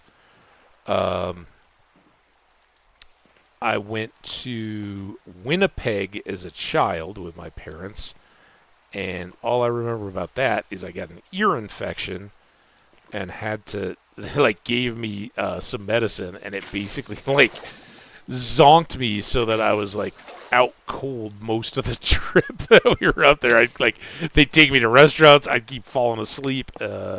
Not my typical move as a kid. As a teenager, oh, yeah, wait, we can nap? All right. So I don't think we need that. We got plenty of saplings.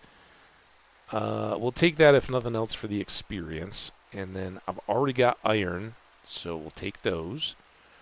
And we'll definitely take those, because gold. Now, potatoes I don't need. I've got a lot of those. And sword, we can take the experience. Same thing.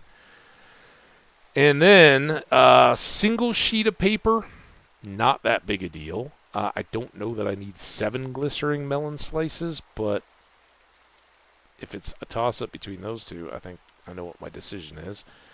And honestly, we got 1 flint and steel. I don't think we need to swap for another. And are there any gold? Oh, we already got 1 gold block out of here. So I think I can live with that loot. Now, let's see if we can fill in this map. Oh, we haven't even gotten the map. Shoot. All right. I know, that was kind of dumb. So that's not the same ship that we'd seen previously.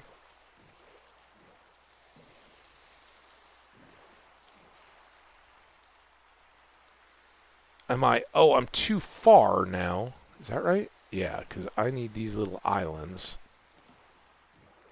I was like, what? Why does this feel so backwards? Alright, what else did I do for Canada Adventures? Okay, now we've overshot.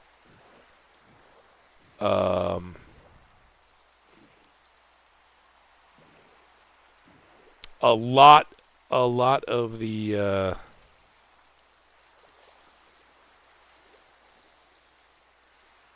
oh, what's the? I'm facing the wrong way. What's the park near the Boundary Waters in? It wouldn't appear that I'm facing the right way. I'm not. I'm facing east.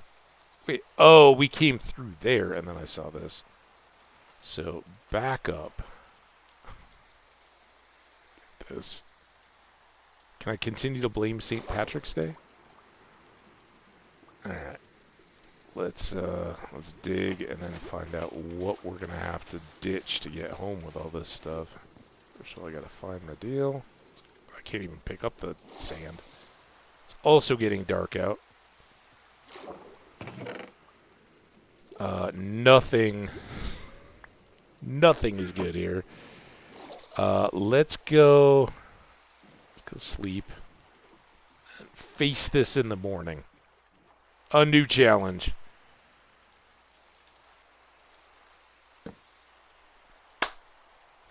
Potatoes.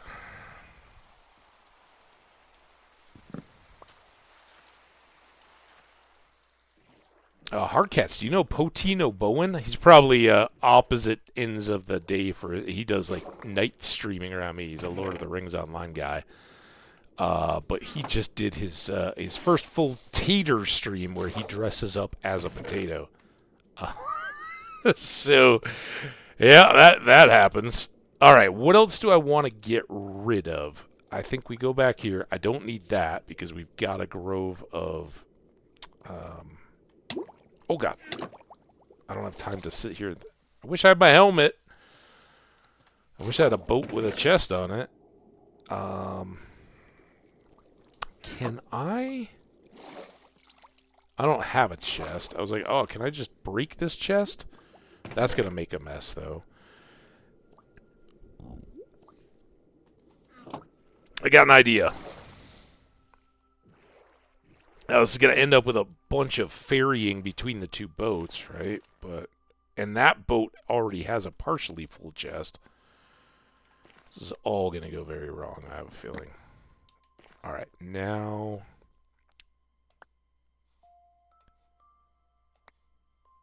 Of course, it's everything I don't want. There we go. All right, now... Oh, I got to drop something else. What will I risk? Prot 2 leather boots. Did I... Get out of my hands. All right, I think I can do this without a crafting table. Solving problems. Littering a bit as we go, but it's okay. Yeah, it's something. He's a great guy. I really enjoy his streams. I love Lord of the Rings and Lord of the Rings Online and all that stuff.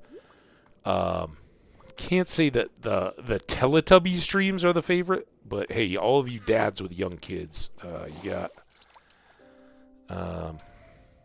stuff. Oh, and I've got these bundles. I wasn't even thinking of the bundles. Maybe I don't even need this, because the less I have to bundle, the better. We haven't seen any bees.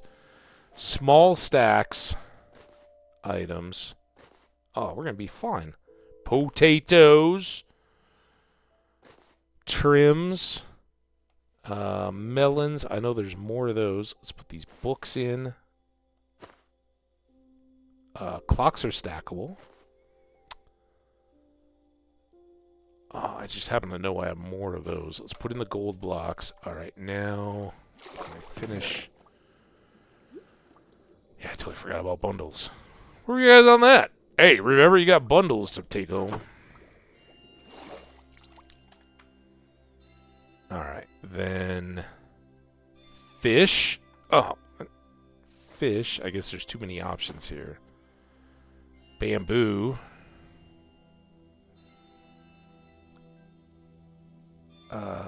Did I get all the prismarine now? I think so. This is done, right?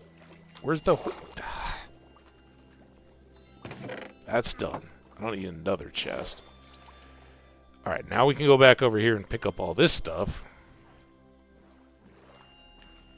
Now I'm not a litter bug anymore. And then here, a piece of paper. You never know when you gotta jot down some notes. A sapling. This stuff. Oh, we're full. Heart of the sea. Gold ingots and sand. Alright, so we got our treasure. Now let's finish the map. If I can figure out which way I'm going.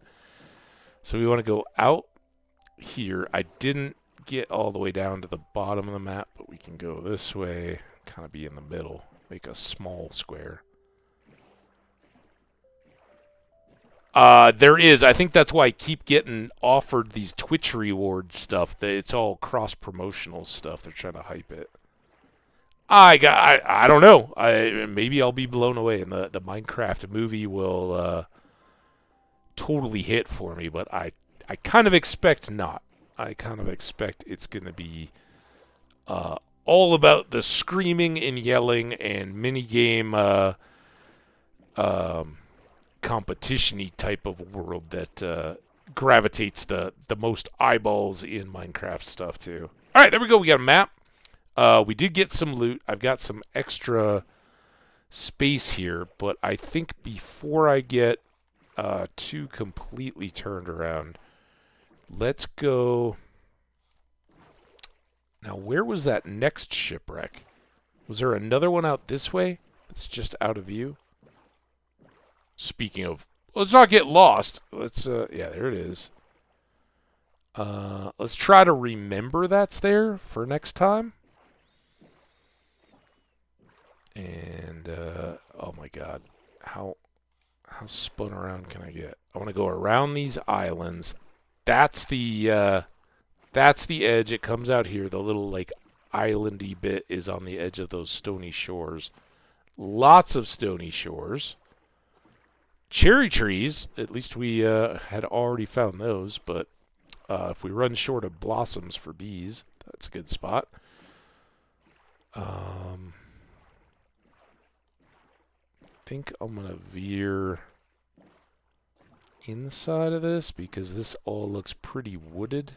We've got a drowned village there.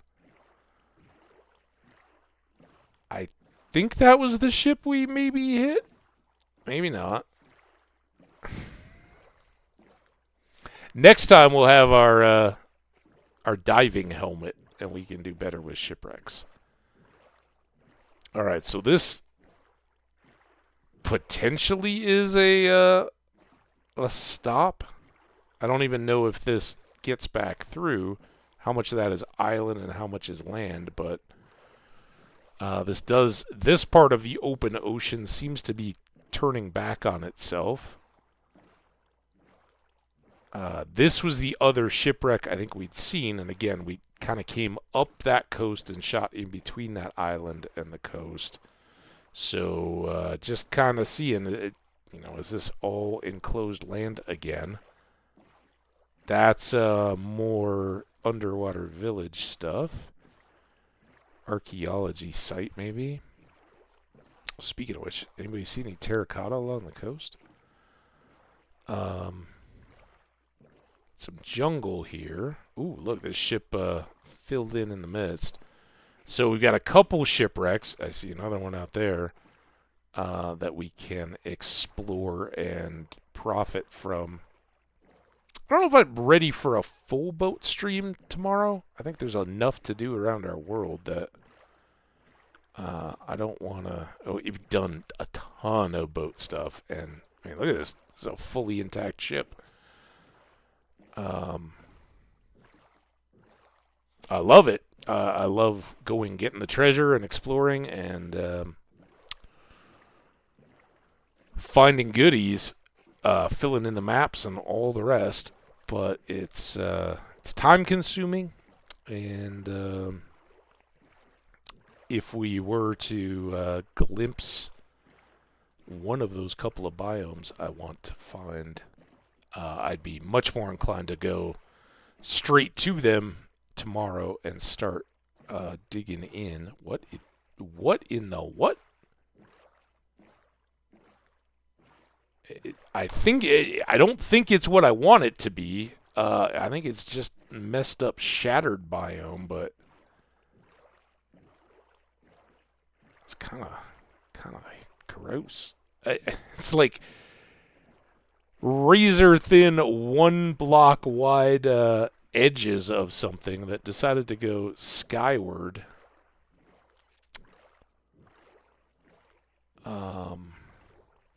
And make like a hard turn. I guess it's kind of supported on that side. That's just the weird. But that opens up. Obviously, we got a Guardian Temple here. More Savannah. It's a good look at the entrance. We got a little closer, but it doesn't seem we're getting lasered. Yeah, I think you guys belonged over here. But that certainly is intriguing until you get in there and find it's just a little bay. And we might be back to the jungle we were glimpsing. I don't think that's the same stuff. Oh, boy. Where's land? Should we go to this shattered? Maybe we'll find something really cool. Super shattered.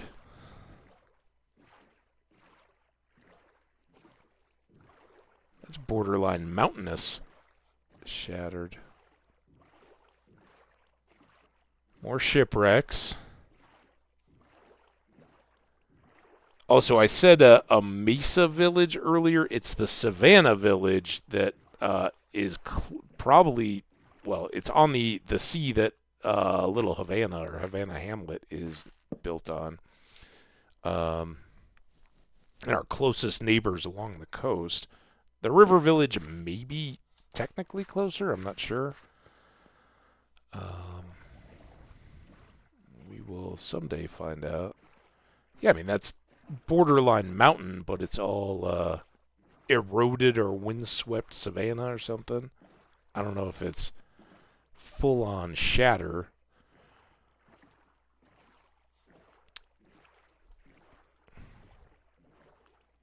So yeah, I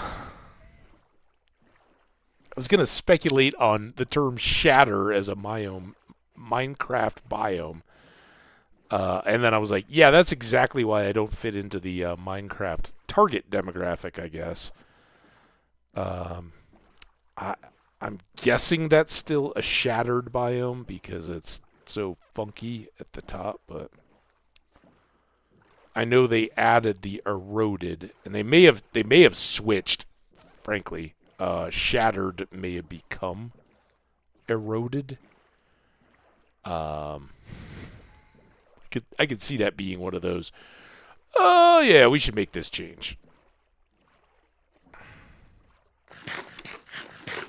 So yeah, I got no idea what the concept of the Minecraft movie is. Nothing.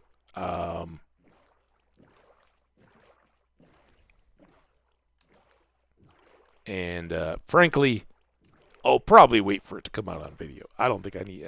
I rarely go see movies in theaters anymore. Anyway, probably just wait for it to come out. And it's it's not that I'm opposed. I worked in a movie theater as a kid. I like the experience. I think it's a good one. But the cost of movies isn't insignificant. Especially if you want to have the whole experience, get the popcorn, get some candy to snack on, have a soda or a beer or whatever. Do most movie theaters now sell beer? I know the AMC theaters do around here. And that's certainly, that in the movie Pulp Fiction, they talk about, you can go to a movie theater and have a beer. And it was that uncommon back when I was a kid and growing up. Now I wonder how pervasive it is throughout the various chains, but certainly AMC all over that. And the various go eat a dinner and watch a movie where they serve you. I've been to those a couple times. I don't know. Sometimes because I think they're trying to hype it up and all that. They'll sometimes do like special watch parties of movies where they'll have. I don't know why I'm cutting so quick. Why do I got to go around this sand when I could go follow this coast? See what's over here. Don't know that it's going to be anything good, but got a little jungle flooded island. We got a little stretch of jungle. A variety of forests. Ecologically diverse habitat here. And then I'm pretty sure this takes us back into the village. That's my expectation here. Movies. Oh, yeah. So really my loving the experience and, not being... well, I love it until somebody like brings their kids to a totally inappropriate movie. Have you ever had this happen where you're like, oh yeah, I'm gonna go check out sci-fi, action, adventure, thriller, something that probably has an R. Maybe it's got a PG-13. Maybe it's got more. Whatever it is, though, it's like, all right, this is gonna be intense, and I want action. I want adventure. If there's dramatic conversation type stuff, I want to be able to hear it. And people will come in with their kids who are clearly too young to appreciate, okay, I don't have anything in this boat chest, but it's good to have it, right? Because we may need to ferry this back and forth. I really need to get some donkeys. Then I could have a donkey on this one with chest, and I could load everything into it, and then literally mule my gear between boats. Do that with a llama, too. And nothing against llamas. They're just a little harder to find. And we have seen some donkeys. The whole horse breeding. Remember, we got sheep and horses to set up in their pastures in our open land until we build up, as I was talking about earlier today, the strip of road. Yeah, I kind of think I want to get jumped on something building. The tough part is just maybe I'll start the staircase off stream. Well, I don't know that's going to happen today. We'll see. When I get some time, instead of processing the farm again, although it's very tempting for our enchanting, but rather than doing all that, I may start digging out the stairs, which will get us a bunch of stone resources, and by the time I get down there, I can probably just knock out a few regular diamond picks to get cobble deep slate, and then I've got those two brick friendly building resources that I can apply to our house. I don't know. I still don't know what style or what I want to do. Climbing up on that that pile of ore to process it earlier today, it was like, yeah, I think some kind of villa palace type, 3-4 stories, but wide with wings and stuff like that, rather than a tower, not a castle, but maybe not just a modern house either. I don't know. Still looking to feel a vibe, but having some building resources would be a big help on that. Do I have to? No, I don't go towards the pumpkins. I face the pumpkins when I come in, so it's got to be this way. And then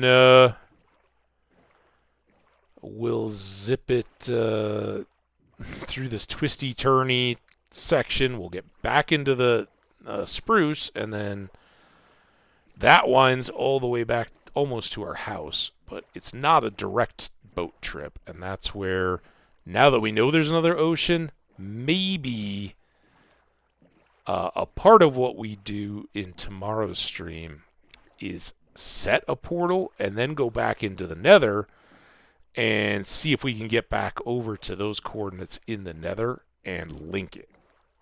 That might be a big jump forward. And then we come back and do some kind of building, maybe. See how challenging that becomes, right? You don't know what kind of biomes you necessarily run into or what you've got to contend with in building stuff, but could be helpful and fun, and might just give us a glimpse of another fortress, which is the then game changer. And then all this talk that I say about it, like, oh, I love the early game. I want to hang on to this later phase of the early game for as long as I can, goes out the window because it's like, well, now I've got another fortress. Let's go risk it and try to get nether wart and blaze rods, and then we open up ender chests and potions, and then it's just how long do we hold off before we end up fighting the dragon?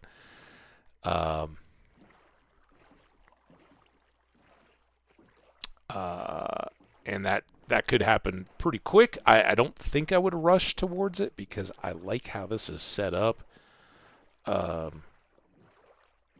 at that point, it's kind of inevitable. We've got everything we need, and then it's how frustrating does it become to not have shulker boxes when I'm increasingly trying to do building and transfer stuff, and this is a big world and all that. It's like, man, these bundles are one thing, and they have, as kind of questioning as I was when I first discovered that they'd come into the game. I hadn't even been aware that there was going to be an update, and all of a sudden I'm like, ooh, what was that recipe I just saw? And I've, more than any other world yet, this one has shown me that, yeah, bundles make this early play sustainable and pretty fun. And I guess the other worlds have reinforced that because we've died a lot, and some people really enjoy we're not sure if you're going to survive, right? Let's hold on to those and take them to the bees. Let's drop off this gold, though, and drop off these for now. I'm going to put them here so that we know I haven't processed any of that. I got a potion here, speaking of. I'd like to get these all extended, which I need blaze powder for as well, and that's to get them out to 8 minutes of water breathing. Then guardian temples and sponges become a deal, and then look out. It is on, and that might be a big push because how long has it been since we built anything with prismarine, right? Such good stuff in those guardian temples. How long has it been since we've hollowed one out? A long time. I think only of the regularly hanging out people around here, I think probably only Skash and Jenny would probably reach back that far. And I don't mean to slight anybody else that drops by or anything like that, but yeah, it's been a long time since we've done Guardian Temple stuff. Anyway, let's get all this random stuff unloaded. There's that. Do as much as we can here. But the good lesson learned out of today is I think we're done with shields, and I'm fine with that. We don't seem to need them anymore. We've taken on skellies and been just fine.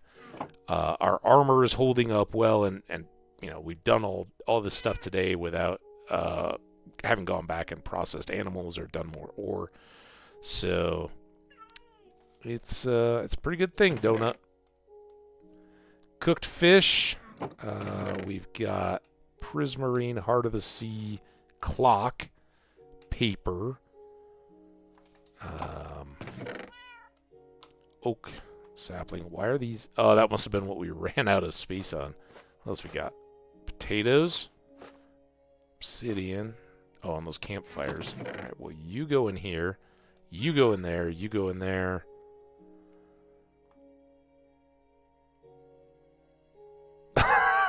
I don't think I knew your name's John. Nice to meet you, John. Yeah, I'm definitely a Johnny come lately for you. Thank you. I'm pretty sure it was Skash got me in on you. Yeah, no, and that's so natural, right? I think we were talking about that the other day. I was like, yeah, you can't worry or wonder too much if you don't see a regular, right? Good stuff happens. Speaking of which, Skash drops by and is like, yeah, no, I just haven't been streaming, haven't been feeling it. And I'm like, dude, I 100% get it. How many times have I just kind of, I'll be like, oh, I'm going on a road trip. I'm going to be back, and then we're going to dive into this. And all of a sudden, it's like I get back, or, I'm in the midst of stuff. Just don't even go anywhere, but take a weekend. And then it's like, no, I'm going to take an extra day to get stuff done. And then it's like, no, I'm going to go hang out with some friends or go on a hike or something. And, you don't think about it, and all of a sudden a week's gone by, and then it's like 10 days, and you're like, no, now I really don't feel it. I need to wait until I've got that, like, spark. I kind of need to. I want to go out and create and this, because I think, you can tell in the output, the people that come to streaming. I'm not talking about like you've been doing it for years and you need a break, because oftentimes that doesn't show up much at all, right? You're well versed enough in it that your energy and your expressions and your mannerisms and all that just come through. But it takes getting up for it, and if you're not feeling it, it's weird, but it wears you out. It runs you down.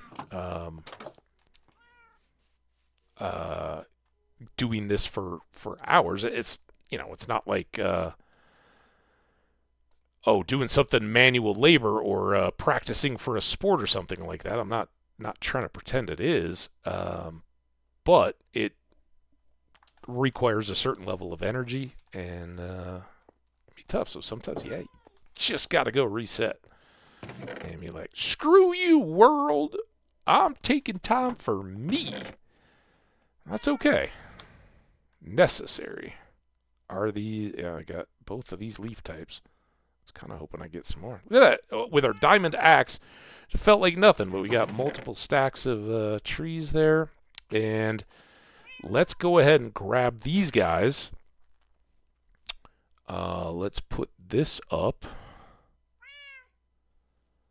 Now I can combine these. We're getting there. Here, let's pull these bows down. A little bit of breathing room in here. Before we go back over to the farm, I'm not quite done yet. How much time we got before? Oh, we got 17 minutes. All right, we'll probably wrap up before the ad, but that's a ways off. Let's get our latest map hung.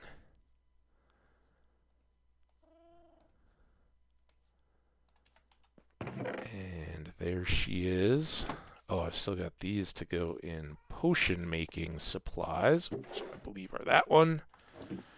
Where's our next map's gonna go? Right here. I hope it fits. Looks good. There we go.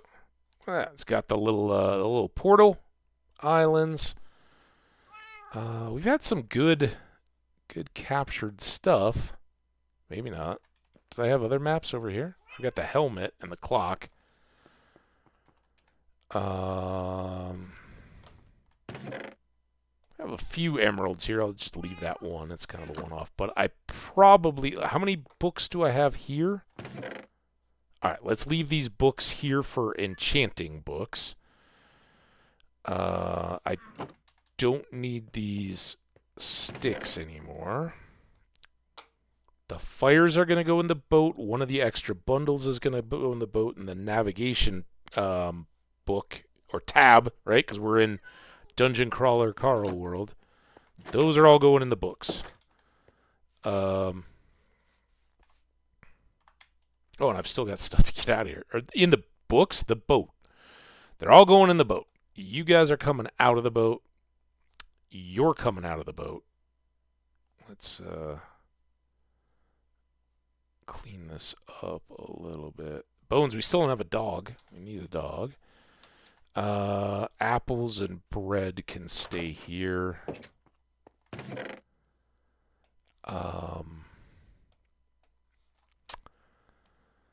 Think I'll... Well, let's keep these here. I'd like to keep hay bales for when we do have horses. But there's no reason to be sitting on these taters. They can go in with the massive amounts of potatoes we have, both at the village. Yeah, you know, it does and it doesn't, right? And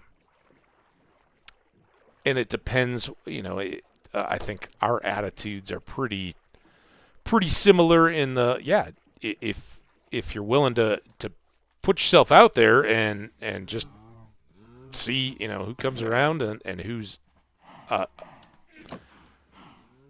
don't say attracted to, but that's a little weird. Who gravitates to the games that you're playing and the style that you do it in.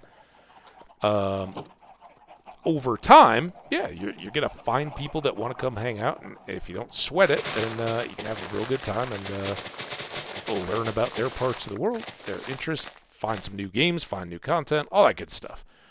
If you are freaking out about numbers and growing your channel and becoming the next influencer superstar stuff, it is going to be a lot more stressful and a lot more taxing on your emotions and just your stress levels, right? Because that part is really, really tough. You gotta trust that it's going to be organic, and be okay with, oh, this wasn't the one that I was dreaming of. This wasn't the best ever kind of thing, you know. Or man, last week I had a bunch of people come in and drop subs and all that, and expecting that to happen each and every week. You're gonna hopefully continue to grow, but you're gonna have little peak, you know,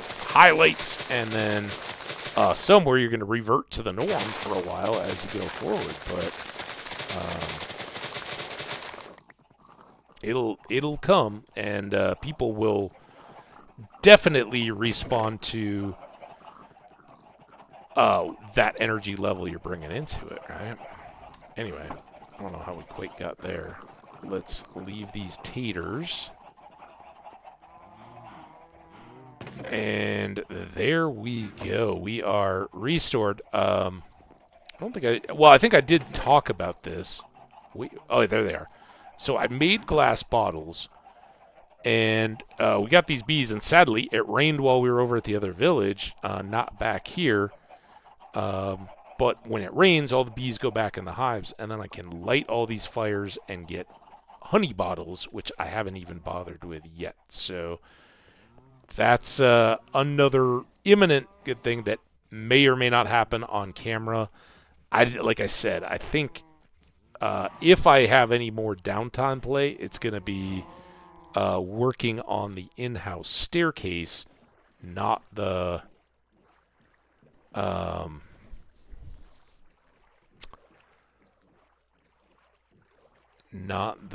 farm at the moment.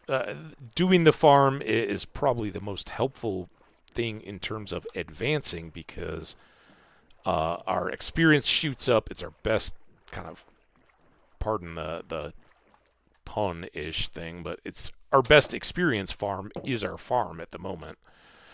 So we level up, and then we can, if I don't screw up like I did today, we can use those. Earlier today we did some enchanting. I had like 43 levels or something, so a number of chances to enchant stuff.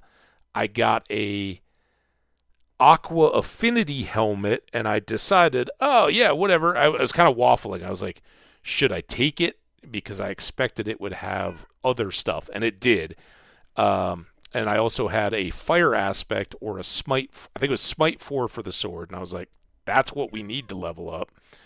But seeing it and knowing I wanted it, I was like, all right, well let's just go ahead and take the helmet one. And then I stupidly came over and put it onto the helmet right away instead of waiting until I was under level 30 and doing a bunch more enchanting where I could have found some good stuff. But we've got lots of our mending books, lots of our unbreaking books. We have this extra flame for a future bow. And we got all these variety of things that we can continue to enchant for. We want Res Plus on that. I'm saying this all to remind myself. We want Flame Protection 4 on a pair of golden boots. We also want Frostwalker on golden boots. These diamond boots, we want Feather Falling to combine with the ones we're wearing. I already have Feather Falling on golden boots, but those alone don't make them worth taking into the nether. We've got chest gear that's much better for protecting us. And we have regular axe, more Silk Touch, efficiency 5 axes, and efficiency 4 could go onto our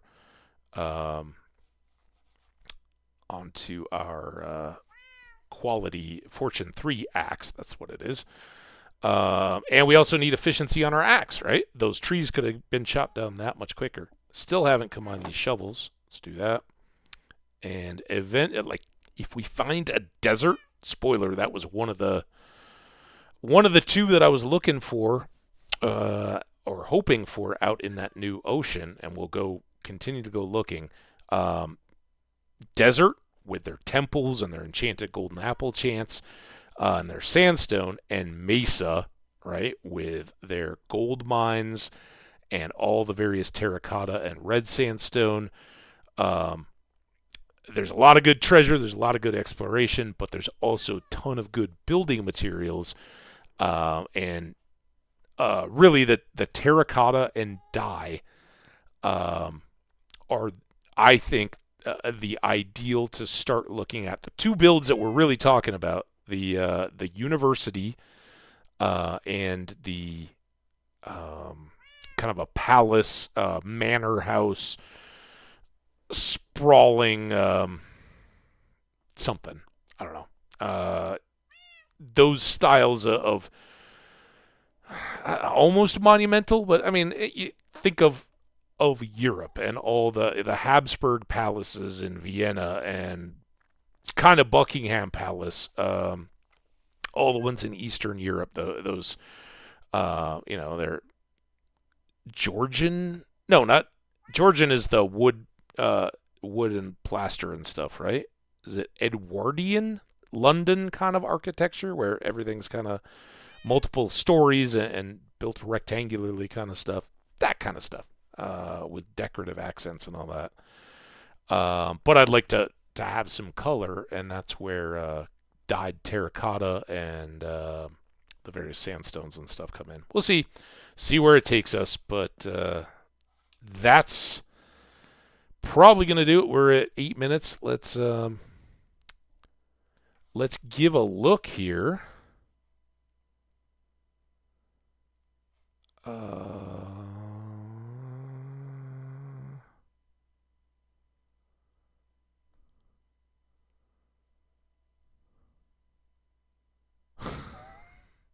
I don't know. Oh, Cats, you going? Are you going? Are you ready? I don't know if we got a collab, but let's send you and everybody else back over. I hope you accept raids. Here, let's see if I can remember how to do it. No, that's not it. Quick actions, right? Raid.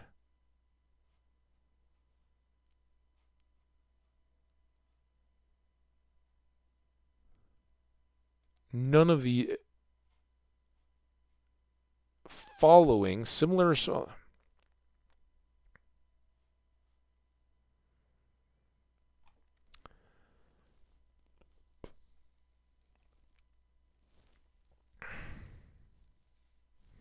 right, Cats. Here we go. All right. By the way, disclaimer: Darth Katz is a little more colorful in his use of language and themes and all that. Sometimes I let them slip, and I encourage you guys to be yourselves in the chat. As long as you're not being abusive to anybody or being a jerk, we'll get on fine. But it's up to you guys.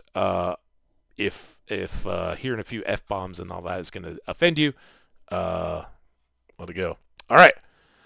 No, I don't want to start watching. Start raid. Here we go. All right. I hope you guys have a wonderful one. We will drop on over to what just happened. Oh man, I'm in my thing. What? Okay. I got a time raid now. I never know. Click to unmute. That was the easiest way I came up to think about it. Flip the AM PM and subtract the difference. So if you're like, okay, it's 5 p.m. for me. There. Oh, Hambbage. There we go.